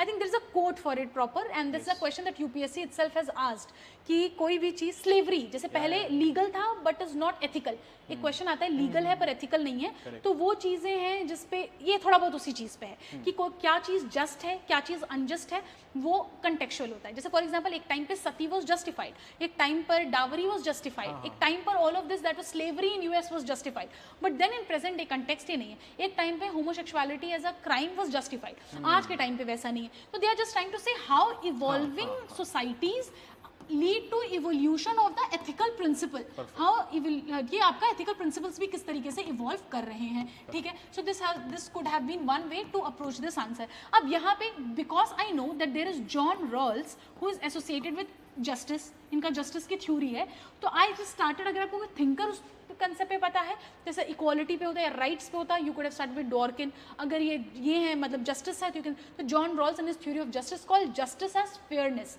Now this has nothing to do with the मतलब एक कोई इसका सेट रूल नहीं होता है। फेयरनेस वैरी जो टर्म है, डेफिनेशन है फेयरनेस का, it will change with the change in the context in which we are talking, ठीक है। तो इस तरीके से आपने इसको भी जस्टिफाई कर दिया कि भाई इन्होंने भी जॉन रॉल्स ने थ्योरी ऑफ जस्टिस दी है, जस्टिस को एज अ फेयरनेस बताया, and he says that fairness is contextual, it does not have a very solid solid और एन ऑब्जेक्टिव क्राइटेरिया, ठीक है। अब इसमें आप एग्जांपल्स स्टार्ट कर लो, कैसे सेम सेक्स मैरिज का भी डिबेट, अब उस कंट्री का एग्जांपल दे दो जिसने उसको अब मतलब अप्लाई कर दिया है, ठीक है। आई थिंक कोई साउथ ईस्ट एशिया में some country was there, I can't recall it. Second, अब आप पुराने एग्जांपल्स दे लो भाई, सती का एग्जांपल दे दो, पर्दा सिस्टम का एग्जांपल दे दो, या जो भी चीज़ आपको लग रही है जिसको अब लॉज ने ओवरटर्न कर दिया है, that you could have slavery in USA was justified back then, but उसके बाद एक्ट आया, देन इट वाज बीन इतना। तो ये सारी चीज़ें इंडिया में भी था कि भाई Dalits were treated badly, but after the constitution and इतना लीगल बैकिंग आ गया, तो now it is they have been good given good rights and all. तो ये चीज़ें वही हैं कि भाई कुछ चीज़ें पहले जस्टिफाइड थी, अब जस्टिफाइड नहीं है, तो वो रिसेंट एग्जाम्पल, बट हर चीज़ का एक एथिकल एंगल देकर ही लिखना है। If you are talking about वो सती को अबॉलिशन की, तो अब बात करो कैसे women rights and that are also as equivalent to others. तो थोड़ा एथिकल कीवर्ड्स के साथ present day context, because changing context should be constantly under scrutiny to prevent the miscarriage of justice. Examine the above statement with suitable, हर चीज का example देना। अगर आपने एक बार मेंशन, तो भाई इसलिए मैंने बोला कि एग्जाम्पल बेस्ड डायमेंशन जनरेट कर लो। फिर जैसे एक स्लेवरी हो गया, एक एथिक्स हो गया, ये जो भी चीज़ें हैं अबॉलिश हो चुकी हैं, जो पहले एग्जिस्ट करती थी, पहले जस्टिफाइड थी, अब नहीं है, तो that can be given here in order to also, because इसमें एग्जामिन करने के लिए बोला है, do we need to give, मतलब दोनों ही बातें हो सकती हैं। देखो, changing context should be constantly under scrutiny, तो इसका अपोजिट भी हो सकता है कि नहीं, कुछ चीज़ें तो जो हम पढ़ते हैं कि भाई यूनिवर्सल वैल्यूज है, ये तो बिल्कुल भी चेंज होंगी नहीं, तो इसमें देना है वो वाला। हाँ, that could also been given. जैसे for example, no matter what, यही मैं बोल रही थी, ये क्वेश्चन ऑलरेडी यूपीएससी पूछ चुकी है ना, तो उसमें हम ये प्रिपेयर करते हैं कि कैसे एथिक्स एक टाइम पे बिल्कुल परफेक्ट रहेंगी, वो चेंज नहीं होंगी, वो चेंज नहीं होती। यूनिवर्सल वैल्यूज जैसे ट्रुथ, जैसे ऑनेस्टी, जैसे डिग्निटी, जैसे like for example murder is not justified in any context, तो मतलब ये है कि सम पीपल से इट कि भाई सेल्फ डिफेंस में कर, मतलब इट इज पॉसिबल, तो लेकिन भाई कोई चीज़ें कंटेक्चुअल होती है, कोई चीज़ें यूनिवर्सल। अब यूनिवर्सल वैल्यूज को आप एक तरीके से मेंशन कर सकते हैं, like integrity, like objectivity, like empathy, like compassion, these are objective criterias, these are universal values that should not change with context. हाँ, तो वो भी आप 2 पॉइंट्स में भी करके दे सकते थे, that is also like true, because they are talking to examine, तो आपको उसके पॉजिटिव और नेगेटिव दोनों ही दे सकते थे, and you would have put your answers into perspective, so it is that's correct. Then if we go to another question, mindless addiction to form, ignoring substance of the matter, results in rendering of injustice. A perceptive civil servant is the one who ignores such literalness and carries out the true intent. ये वही question है कि भाई objectivity versus indifference, philosophy में coat है। तो this is what happens is, ये वही हुआ था कि for example a girl in Jharkhand, she died of hunger because she was not issued the ration card, because for having a ration card you required certain government documents, उसके पास नहीं थे, तो इसको बोलते हैं भाई वो objective criteria the person followed. Now do you think it was wrong legally? No, because उसने तो उसके पास डॉक्यूमेंट नहीं था, नहीं दिया, लेकिन was it wrong ethically? Yes, it was wrong ethically, because you have to have something called as empathy, you need to have something called as compassion. Correct. People have the concept of affirmative action, the government, the welfare state has the idea of affirmative action, so that could have been brought in to answer this. So here they are trying to say that mindless addiction to form, ignoring the substance of the matter, मतलब आप सिर्फ keywords पे focus कर रहे हो, objective criteria पे focus कर रहे हो, you're not focusing on the intent, that becomes wrong. तो ये चीजें जब आपने लिख दी है, बता दी, इन्होंने बताई example, civil servant who ignores such literalness and carries out true intent, again it is saying examine. तो आपको ये बताना है इसका पॉजिटिव कि हाँ भाई कभी कभी आपको इंटेंट पे फोकस करना है, सब्सटेंस पे फोकस करना है, but then you need to say कि भाई जहाँ पे ये आ जाता है कि आप इंटेंट और उस पे चले जाते हो बिटवीन द लाइंस, वहाँ पीपल इसको फिर मिसयूज भी करने लग जाते हैं, right? Because then if suppose there is no such objective criteria, there can be issue that people are now misusing it to their own benefit as well. And ये same question पूछा गया था कि कैसे मिसयूज हो रहा है, because आपने ज्यादा डाइल्यूट कर दिया है। बिल्कुल ठीक है, तो this is also like previous questions में आप देखोगे ना, मोर और लेस एथिक्स में वो चीजें रिपीट ही हो जाती हैं। If you find that, you just need to give a dimension to it. So here when you are talking about it, they can start with a good quote, जहाँ पे ये हम बोलते हैं ना कि letter and spirit, letter as well as the spirit must be adhered to whenever we are talking about it. So you can start with constitutional morality जो है हम लोग का, which is basically the term, the constitution. It focuses not just on the letter but also the spirit of the constitution. So that applies to everything, every law that has been made in the country, and thus the civil servants have to not just adhere to the जो भी objective criteria है, but also to the literal जो idea है, ideology behind that scheme. तो आप उसको कुछ positive example दे दो। Second में आप लिख दो why is objectivity important, ठीक है? जैसे पहला dimension तो चलो आपने ये बता दिया, इंट्रोडक्शन दिया, then you mention letter as well as spirit. ये करके अगर आपने कुछ कुछ एग्जांपल्स दे दिए कि कैसे you need to have all of that, in the end you need to focus on certain objective criterias as well. Why is objectivity required? In order to ensure impartiality, in order to avoid any kind of nepotism and favoritism। तो ये सारी चीज़ें भी आपको बतानी पड़ेंगी in order to give the another perspective of this as well। क्योंकि अगर ऑब्जेक्टिविटी हट जाएगी तो there will be chance that people will start misusing the laws for their own personal benefit. So but when you and the question it should come with that major idea should be service to the mankind. Major idea should be like you are providing what is required, and that is why at times you need to be very much like fluidic while you are acting, but that objectivity should not come with some kind of partiality। वो है तो करके and then you could have ended this answer। Perfect, समझ गया, totally understood। So this is there। Okay, okay, this is also a question already asked। ये भी previous year question ही है। Syllabus Code of ethics versus code of conduct, a source of guidance of public administration, but there is a code of conduct already in operation, whereas code of ethics is not yet put in place। Suggest a suitable code of ethics to maintain integrity, probity, transparency and governance। इस चीज के लिए हम citizen charter ही पूरा code कर सकते थे, ठीक है? कैसे कर सकते हो हर चीज वहां पे? तो सिटीजन चार्टर हो गया से वो, तो ये गवर्नेंस का क्वेश्चन है मोर और लेस, जिसमें ये बता रहे हैं कि भाई कोड ऑफ कंडक्ट और कोड ऑफ एथिक्स दो चीजें होती हैं, ठीक है? जैसे for example if I am working in any institute, भाई कहीं भी आप अगर कॉर्पोरेट में भी वर्क कर रहे हो तो एक रूल है कि आप कितने नंबर ऑफ वीक ऑफ्स ले सकते हो, क्या आपके हॉलीडेज हो सकते हैं, कितना टाइम वर्किंग आवर्स है, वर्किंग आवर्स में आपका कितना क्या lunch timing, all of that is fix. So that is a conduct that comes, but then come code of ethics। कहीं नहीं लिखा है that you should not lie to your customers, ठीक है? But you should not lie to your customers। That comes with ethical understanding, ठीक है? तो ये code of conduct और अब कोई भी गवर्नमेंट इंस्टीट्यूट में नहीं लिखा होता है कि आपको सबको मतलब फर्स्ट टाइम अगर आप प्रोवाइड कर सकते हो सोल्यूशन, प्रोवाइड देम। अब वो लोग बार बार जा रहे हैं, why? Because they have code of conduct के ऑफिस में आके बैठना है, but they don't have code of ethics. You need to provide that delivery as soon as possible. तो उसके लिए तो ये चीज़ वही हाईलाइट कर रहा है कि क्योंकि कंडक्ट इज एक्सप्लिसिट और ये इंस्टीट्यूशन के उसको रिफ्लेक्ट कर रहा है, but code of ethics is very personal because there is a Plato का quote which says state is individual writ large, means state is made up of the individual। if people are corrupt, state is corrupt। if people are good, state is good। so institutions corrupt नहीं होते हैं, लोग corrupt होते हैं। तो they say that what are people, how are they make up the institution। तो आप प्लेटो के कोट से भी शुरू कर सकते थे, and that's when you can highlight the significance कि भाई कोड ऑफ कंडक्ट तो institutions का होता है, कोड ऑफ एथिक्स लोगों का होता है, people का होता है, एंड उसका क्या सिग्निफिकेंस है। सो देख you could have, I started with this only and then I went ahead to highlight that ये बोल रहे हैं खुद ही कोड ऑफ कंडक्ट तो है बट कोड ऑफ एथिक्स नहीं है। Suggest a suitable model for suitable model in governance, a suitable model to maintain. अब ये तीन कीवर्ड्स दिए थे मैंने, खुद ही इनको ऐसे करके बना दिए जो इन्होंने खुद ही दिए हुए प्रॉपर्टी। तो I just converted it into it जो भी एक model to ensure that these threes are integrated could be citizen charter. फिर सिटीजन चार्टर का करके एंड उसका मैंने कुछ बता दिया भाई क्या क्या इसके पर्सपेक्टिव्स होते हैं बाई सिटीजन चार्टर, फिर इसके कुछ इश्यूज बता दिए, सर्वोत्तम मॉडल का एग्जांपल दे दिया, and I ended my answer in one dimension. क्योंकि एक मॉडल पूछा है, सजेस्ट अ सूटेबल मॉडल पूछा है, it is better to go with one and explain it very properly. फिर उसके खुद ही लूप होल्स आइडेंटिफाई करके खुद ही आप सजेशन बता दो कि ये चेंजेस हैं, ये कर लोगे तो आप ये चीजें इसमें इंश्योर हो जाएंगी, बिकॉज सिटीजन चार्टर तो एग्जिस्ट कर रहे हैं कई जगहों पे। Then why is not integrity, property and transparency maintain? So you need to give a bit of dimension of what reforms are needed in order to ensure a better understanding। Understood। Then the soul of a new law, भारतीय न्याय संहिता। Now see, people are saying GS का answer है, ये question ही उन्होंने वैसे उठा के पूछा हुआ है, you will have to inculcate that plus governance सब कुछ everything। The soul of new law भारतीय न्याय संहिता is justice, equality and impartiality based on Indian culture and ethos।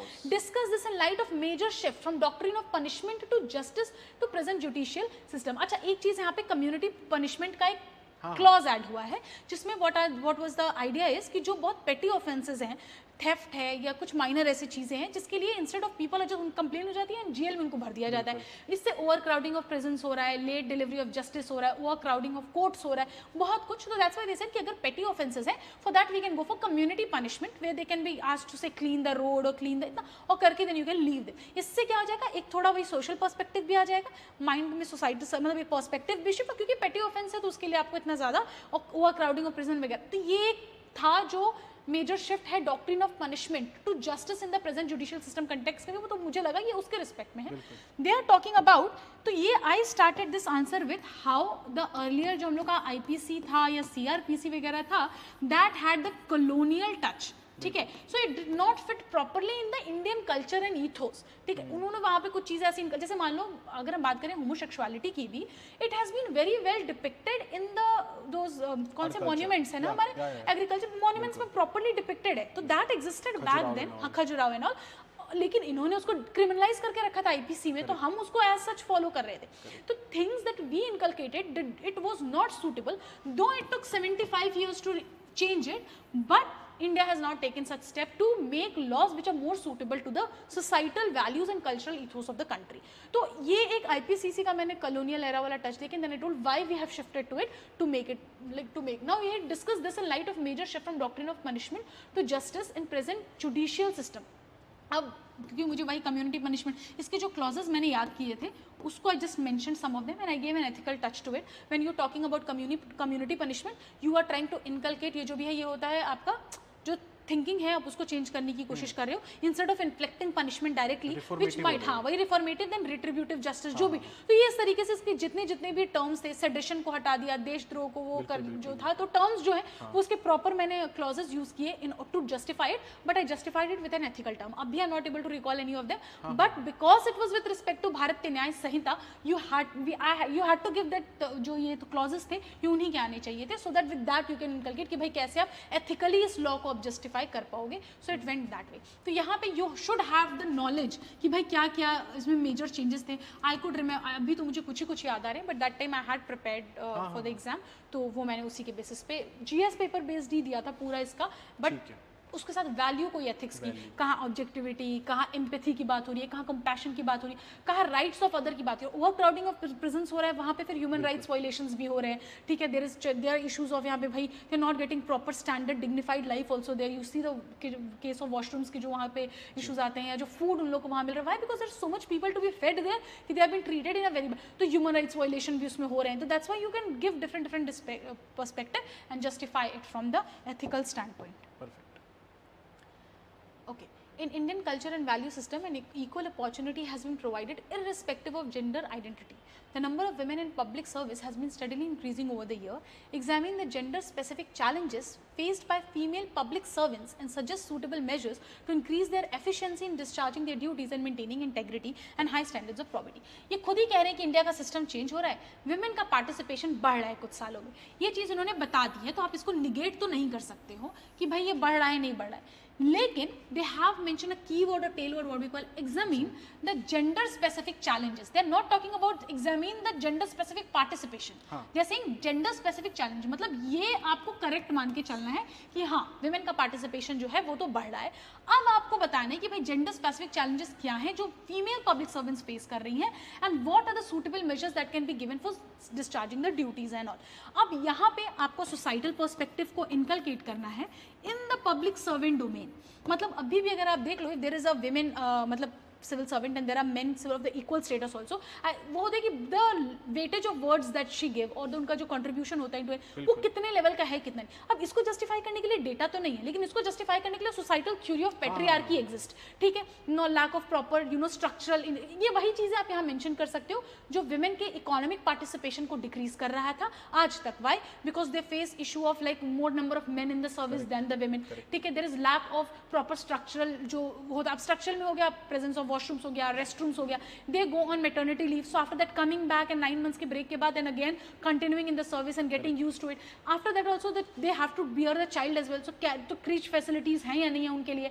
फिर अगर मान लो कोई ऐसी सिचुएशन है, मॉब लाइक सिचुएशंस हैं, वहाँ पे विमेन ऑफिसर्स आर गोइंग, तो उनको क्या इश्यूज फेस करने पड़ते हैं. वही बात आती है कि भाई female servant when we talk about when they are taken, like मान लो अगर आईआर में पढ़ते हैं ना hostages if the women are taken, ये तो फिर वो इश्यूज होते हैं. अभी people are talking about permanent commission of women, but वहाँ पे भाई supreme court give the argument कि भाई you are talking about, but if suppose they are been taken as hostages तब उनके साथ ज़्यादा इश्यूज होते हैं. तो ये बहुत सारे पर्सपेक्टिव एक तरीके से इकोनॉमिक पार्टिसिपेशन ऑफ विमेन को कैसे क्या इश्यूज एंड चैलेंजेस हैं वो मेंशन और हाईलाइट करते हैं. Even being in a position of power she still is been look down upon as a women only ना. सो वो इश्यूज जो वो है सोसाइटल, आपको जो थिंकिंग है किस तरीके से you can modify and you can change, वो अब तक किस तरह सूटेबल मेजर्स आप बताओ. भाई वही अब यहाँ पे ले आओ, वैल्यू एजुकेशन की जरूरत है.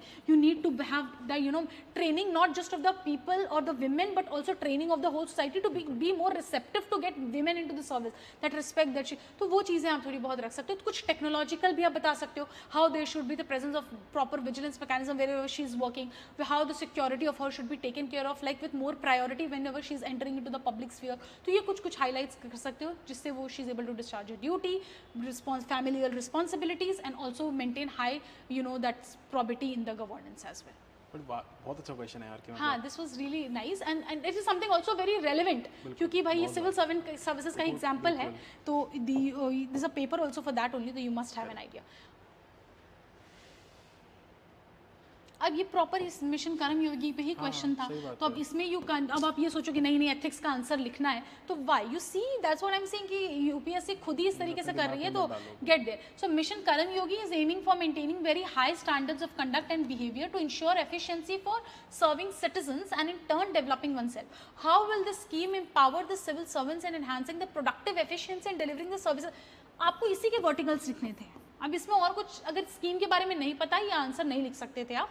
You could have started by with how steel frame जो है civil servants are called as a steel frame of the country, और इन पास्ट फ्यू ईयर्स कुछ इश्यूज हैं जिसको लेके मिशन कर्मयोगी ना aims to revolutionize that and you know change the image that the civil servants from that ivory tower इतना करके grassroots level से public servant की तरह उनको convert करने की कोशिश कर रहे हैं. So here is that could have been given. उसके बाद सारे verticals जो ये बात कर रहे थे mid career training से लेके inculcating technology और you know all the trainings and they should be given that value education. There should be code of ethics, there should be code of conduct के साथ code of ethics should also exist there that people should adhere to and follow. So this was a typical question with on the scheme, on the mission that is there. Similarly एक और question हमने देखा वो भी उसी पे था, BNS, ये भी mission Karmayogi. So they have asked questions like this and they have to be answered in a very theoretical format only. Alright. Now we come to the case study. Yeah. Okay, we're done with paper part. कुछ छोटा सा break लेना है? नहीं, it's okay. We'll have it. See, now for the case study, what I'd like to tell is my idea is not to show you this. Let's see, मान लो case study कुछ भी थी. Let's go to the question first. The question says, what is your immediate response to the challenge that is there in the above case? Immediate response पूछा. Discuss the ethical issues in the above case. Then your company, this is what are the ethical and इतना argument you will put forward. मतलब ethical, एक तो आपसे पूछा आपका immediate response क्या है. Ethical and logical मतलब what is going to be your course of action. Ethical issues जो आप यहाँ फेस कर रहे हो, और ये हो गया केस स्टडी स्पेसिफिक क्वेश्चन कि बीइंग अ कॉन्शियस में ये एआई पे क्वेश्चन. अब इससे पढ़ के आप समझ जाओगे एआई और एनवायरमेंटल फुटप्रिंट पे वो क्वेश्चन था. ठीक है, so this is something that I think you could understand कि इसमें 3 क्वेश्चंस पूछे गए थे, right. Now let's move ahead to another case study. ठीक है, केस स्टडी नंबर 2. ये कुछ तो केस स्टडी है यहाँ पे भी. अब इसमें देखो what are the questions here, what are the options available to you. It is exactly the same like वहाँ पे what is going to be your immediate response. What are the measures you would suggest, मतलब what is the course of action you are going to take, what is the action plan. अब ये in the above scenario, तो ये हो गया case study specific question. So again it is going in that way only. Again you go to case study number 3. So here you will find what are the options available to you, what are the ethical dilemmas, which of the options you will adopt and why, and in the way forward. तो मतलब एक तरीके से आप सारे case study भी देख लो ना यहाँ पे. Even if you go to all the case study, what would be Sneha course of action, how will she justify, मतलब ethical values ही आपको यहाँ बतानी है. ये क्वेश्चन स्पेसिफिक हो गया केस स्टडी के. So this is something we will find that in all the case study there is something that is called as there are certain questions that exist everywhere. They'll ask you course of action. Every case study they will ask you the ethical issues you will face.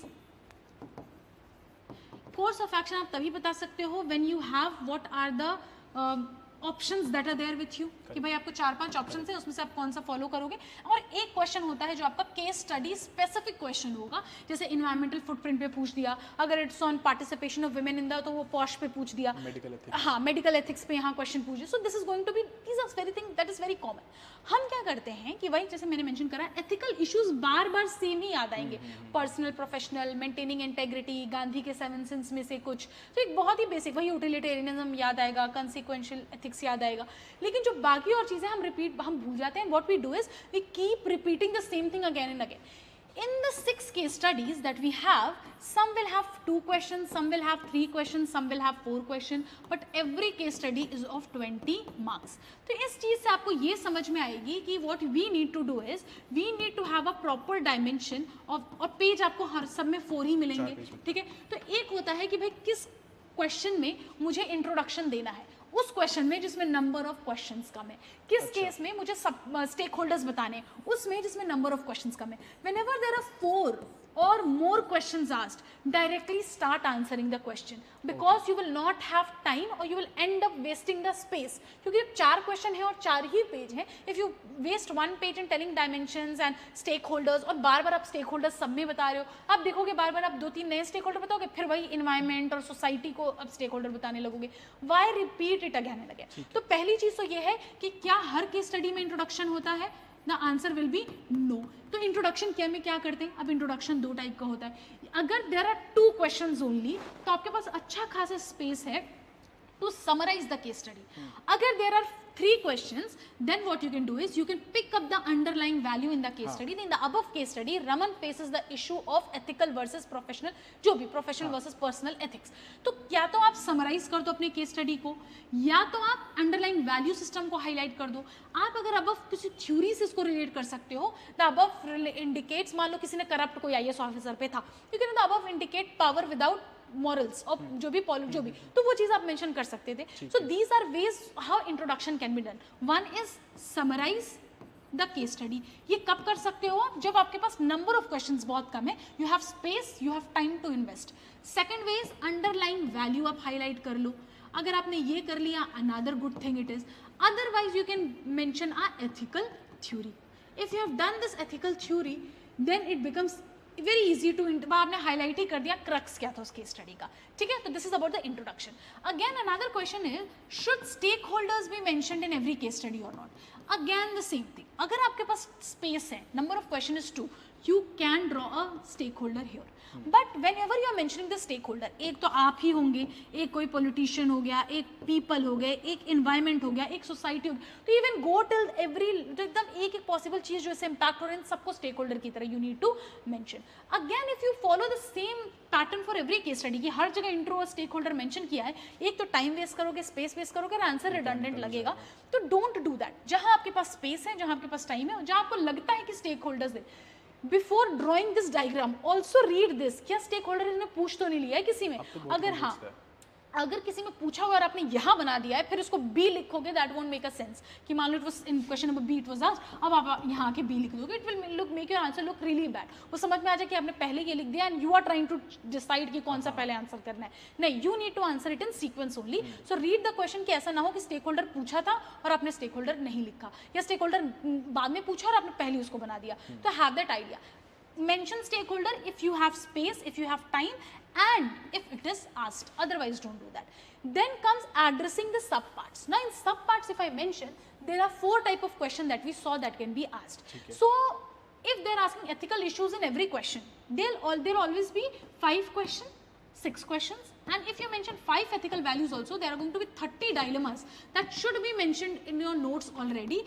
30 तो याद रहेंगे, उसमें से या 25 आएंगे, इसलिए मैं तो सजेस्ट करती हूँ 30 से 40 की एक लिस्ट प्रिपेयर करके रख लो, सो दैट यू हैव, कुछ रिपीट भी हो जाए तो भी एटलीस्ट आपको एग्जाम में 20 तो याद रहे, so that you create that variation at the least, so that ethical dilemmas अलग अलग होने चाहिए।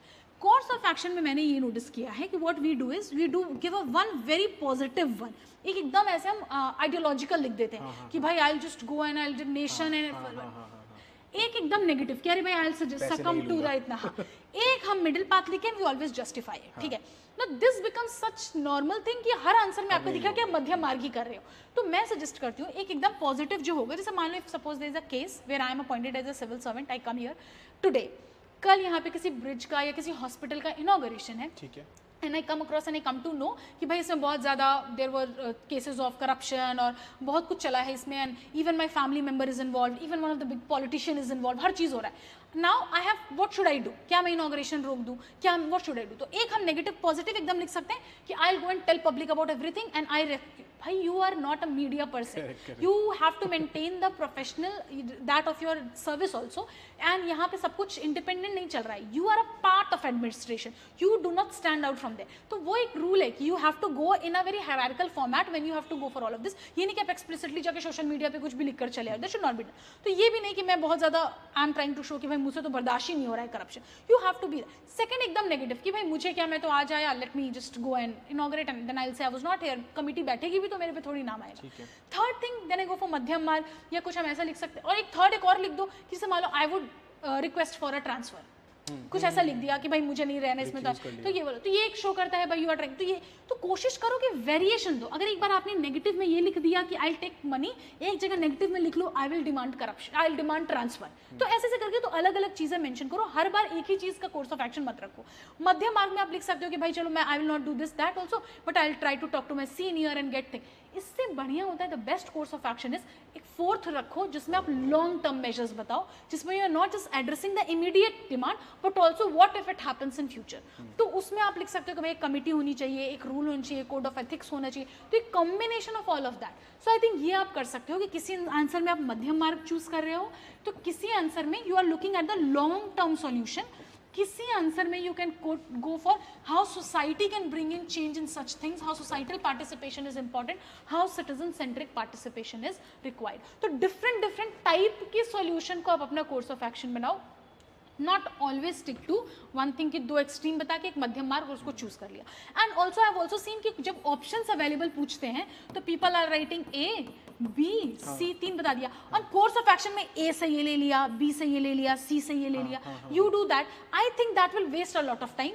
क्यों ना create a D option here only, because वो हमेशा पूछेगा what is a course of action, critically analyse merits and demerits, तो आप आराम से लिखो I will choose D based on such and such ethical, कोई थ्योरी आ रही हो, कोई प्रिंसिपल, कोई वैल्यू, उसके बाद आप मेरिट डीमेरिट आराम से एनालाइज कर लोगे। सो डोंट डू कि एबीसी अलग से लिखो और एक what is your course of action में एक नया ही कोर्स ऑफ एक्शन, तो ऑप्शन अवेलेबल में ही उसको मेंशन कर दो ना, do your that will make your task a lot more easier. आपको ज्यादा एक्सप्लेनेशन नहीं करना, क्योंकि कोर्स ऑफ एक्शन में अगर you are taking a part of it आपको एक्सप्लेन करना पड़ेगा कि इससे I will be taking because any of them does not just fit into my value system, so I will pick up this from here, नहीं, ये लिखने से बेहतर एक डी ऑलरेडी क्रिएट कर दो, तो बेस्ड ऑन माई मोरालिटी और माई मॉरल प्रिंसिपल्स और my ethical upbringing, I think the D provides me a more stable and a balanced approach to the given problem. तो इस तरीके से करके कर सकते हो, I would not suggest to go for that. तो this is one way how ethical this case studies जैसे मान लो यही क्वेश्चन है, इसी को देख लेते हैं सामने, what should be Sneha's course of action, how would she justify it, तो इन्होंने जैसे अलग से पूछा नहीं है कि what are the options available, तो ऐसे केस में क्या करना है? ऐसे केस में I did not go for, आप आराम से बता दो कि जो आपको लग रहा है कि सबसे आइडियल कोर्स ऑफ एक्शन, तो मतलब बताना ही नहीं है कि ऑप्शन क्या अवेलेबल है, उन्होंने पूछा ही नहीं है। अब देखो ये 3 क्वेश्चंस थे, 20 यहाँ पे आपने आराम से इंट्रो दे देना था एक छोटा सा, इस वाले ये एक क्वेश्चन है जिसमें आप स्टेक होल्डर बता सकते थे what should B Sneha course of action, तो आप खुद ही क्रिएट कर लो वही कि ये चीजें कर सकती थी। Now how would you justify merit demerit, इसमें खुद ही पूछ लिया है, तो हाउ, तो उसके बाद आप मेरिट और डीमेरिट और सॉल्यूशन को, तो किसका मेरिट जो है that is more than the जो कॉस्ट बेनिफिट एनालिसिस हम करते हैं, तो यूटिलिटेरियन अप्रोच पे अगर हम जाएंगे तो ग्रेटर हैप्पीनेस ये है, फिर खत्म। तो ये don't need to tell what are the options available, जहां पे ऑप्शंस पूछा है वहां पे बताओ। एथिक्स में वैसे ही टाइम नहीं होता है, we waste our time by answering what is not asked, and उसके बाद भी मतलब फिर हो जाता है कि पेपर नहीं कंप्लीट हुआ तो something like that. So that is another major issues जो that I think the people students they face in this. ठीक है, देन सेकंड जैसे बहुत लोग ये बोलते हैं कि केस स्टडीज में you should not put a lot of thinkers और थ्योरीज, उस पे क्या ठीक है? नहीं, बिल्कुल आप जो एथिकल डायलेमास बता रहे हो, पुट अप थिंकर्स देयर ना, पुट अप भाई यूटिलिटेरियन थ्योरी इनकी है। जस्टिफिकेशन की बात कर रहे हैं, स्टेक होल्डर तो चलो बहुत कम क्वेश्चन से पूछा है, पर हम जस्टिफिकेशन की बात कर रहे हैं, तो जस्टिफिकेशन में can we give theories and thinkers? बिल्कुल, जैसे मान लो if I am choosing a particular based on the teleological approach I go with this, based on Plato का मान लो knowledge is virtue I will choose this, तो वो तो आप जस्टिफिकेशन आपके, वही मैंने कहा था एवरी कोर्स ऑफ एक्शन, जैसे मैंने कहा था every philosophical argument should have अ ऐसा बैकिंग, बट एवरी स्ट्रॉन्ग जो आपका फैक्चुअल इन्फॉर्मेशन है उसका फिलोसफिकल बैकिंग भी तो होता है। तो if I am choosing a particular course of action there has to be a theory of philosophical और ethical construct that's there in my mind which is helping me choose that, तो वो मुझे लगता है कि देना इज रियली रियली इंपॉर्टेंट। ठीक है, ठीक है, अंडरस्टूड। एक बस मैं स्क्रॉल कर लेता हूँ जस्ट टू सी कि कुछ और तो नहीं पूछ रखा है कहीं। नहीं, वो it is just the same thing, I had created वो पूरा 6 क्वेश्चंस का, या आई वाज कमिंग टुडे, उसके पहले मैंने देख लिया था सारा। See again options available, ethical dilemmas, what, या मेरा ये भी क्वेश्चन था, जैसे मान लो इसमें 3 चीजें हैं, अब ऑप्शंस अवेलेबल पूछा, फिर एथिकल डायलेमास पूछे, एंड देन पूछा कि कौन सा सूटेबल है। अब मैं तो बच्चों को ये बोलता हूँ कि आप जैसे ए है तो पहले ए आंसर करो, फिर बी, फिर C, go in line, but then there are certain students जो ये पूछते हैं कि सर ए और सी को क्लब कर लें क्या? नहीं करना चाहिए ना, कभी नहीं करना चाहिए। I always answer in the sequence. मैं तो UPSC has asked it in a way because they know, उनको पता है वो क्या पूछ रहे हैं। You don't have to apply your mind कि मेरा काम आसान हो जाएगा, आपको मार्क्स भी आधे ही मिलेंगे, फिर वो आधा इट विल स्किप कि भाई वो आंसर ही नहीं करा अपने पार्ट सी। Don't do all of this, ठीक है, फॉलो द ट्रेंड। देखो यूपीएससी ने यही चीज अवॉइड करने के लिए 1 2 3 4 20 तक लिख के दे रही है, वरना वो बच्चों को if they would have given like this, somebody would have answered something पहले समथिंग बाद में। पहले होता था ये अच्छा पहले होता था, ब्लैंक शीट आती थी, क्वेश्चन पेपर आता था, 20 क्वेश्चन, आपकी मर्जी आपको कौन सा पहले अटेम्प्ट करना That's what I'm saying. अब ये उनका काम उससे बढ़ जाता है ना. So again here if they're not doing, don't create this issue for you. पता चला अगली बार से वो इसको भी प्रिंट करके दे रहे हैं. So let that be that way है। only. एक चीज ये बता दो please, what are the options available, हाँ. देन फिर पूछ रहा है कि which of the options, हाँ. है ना, plural, do you think would be more appropriate to adopt and why? तो ये सिंगल नहीं पूछ रहा है, इसमें भी ऑप्शंस पूछ रहा है, तो कैसे करना है? तो you know you can give one options मतलब ये है कि they just ठीक है। ask you कि क्या आप चूज कर रहे हो, तो देखिए based on जो भी the options that was available to me as mentioned in answer A करके भी आप लिख सकते हो, I'll be choosing say the course of Perfect. action that is this, तो that you don't need to create club करके create. I think देखो यही होता है कि जब हम over interpretation पे जाते हैं तो we tend to like waste our time only. Correct. तो इसलिए I'll suggest यहाँ पे अच्छे से ग्रब करके लिख दो ताकि यहाँ पे आपका टास्क कम हो जाए. सीधा आप सिर्फ बोलो कि mention मैंने करो कि ये मैं फॉलो ये करना है, ये करूंगी, क्यों, अब justification इसका है। जस्टिफिकेशन ये है, ठीक है. So don't give a space for that. Done है, समझ गया।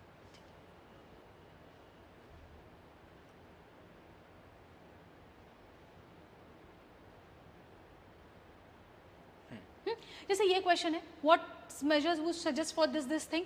Last year डायरेक्टली पूछा था what are the steps government of India has taken to like strengthen women's Women participation. empowerment, भाई, फिर हाँ, तीन तो वो law पूछ डायरेक्टली लिए थे, लॉ तीन पूछा था. हाँ, तो अब ये चीज आप देखो, यहाँ पे आप लोग बोलेंगे कि भाई केस स्टडी है, इसमें हम क्यों जाके एथिकल एग्जांपल्स दें. भाई आपको जीएस के एग्जांपल्स देने हैं यहाँ पे टू जस्टिफाई योर आंसर्स और your argument. So I would suggest that please like don't shy away from using that knowledge here. तो जहाँ भी आपको कुछ एग्जांपल्स मिल रहे हैं just put in here. Understood, perfect, ठीक है.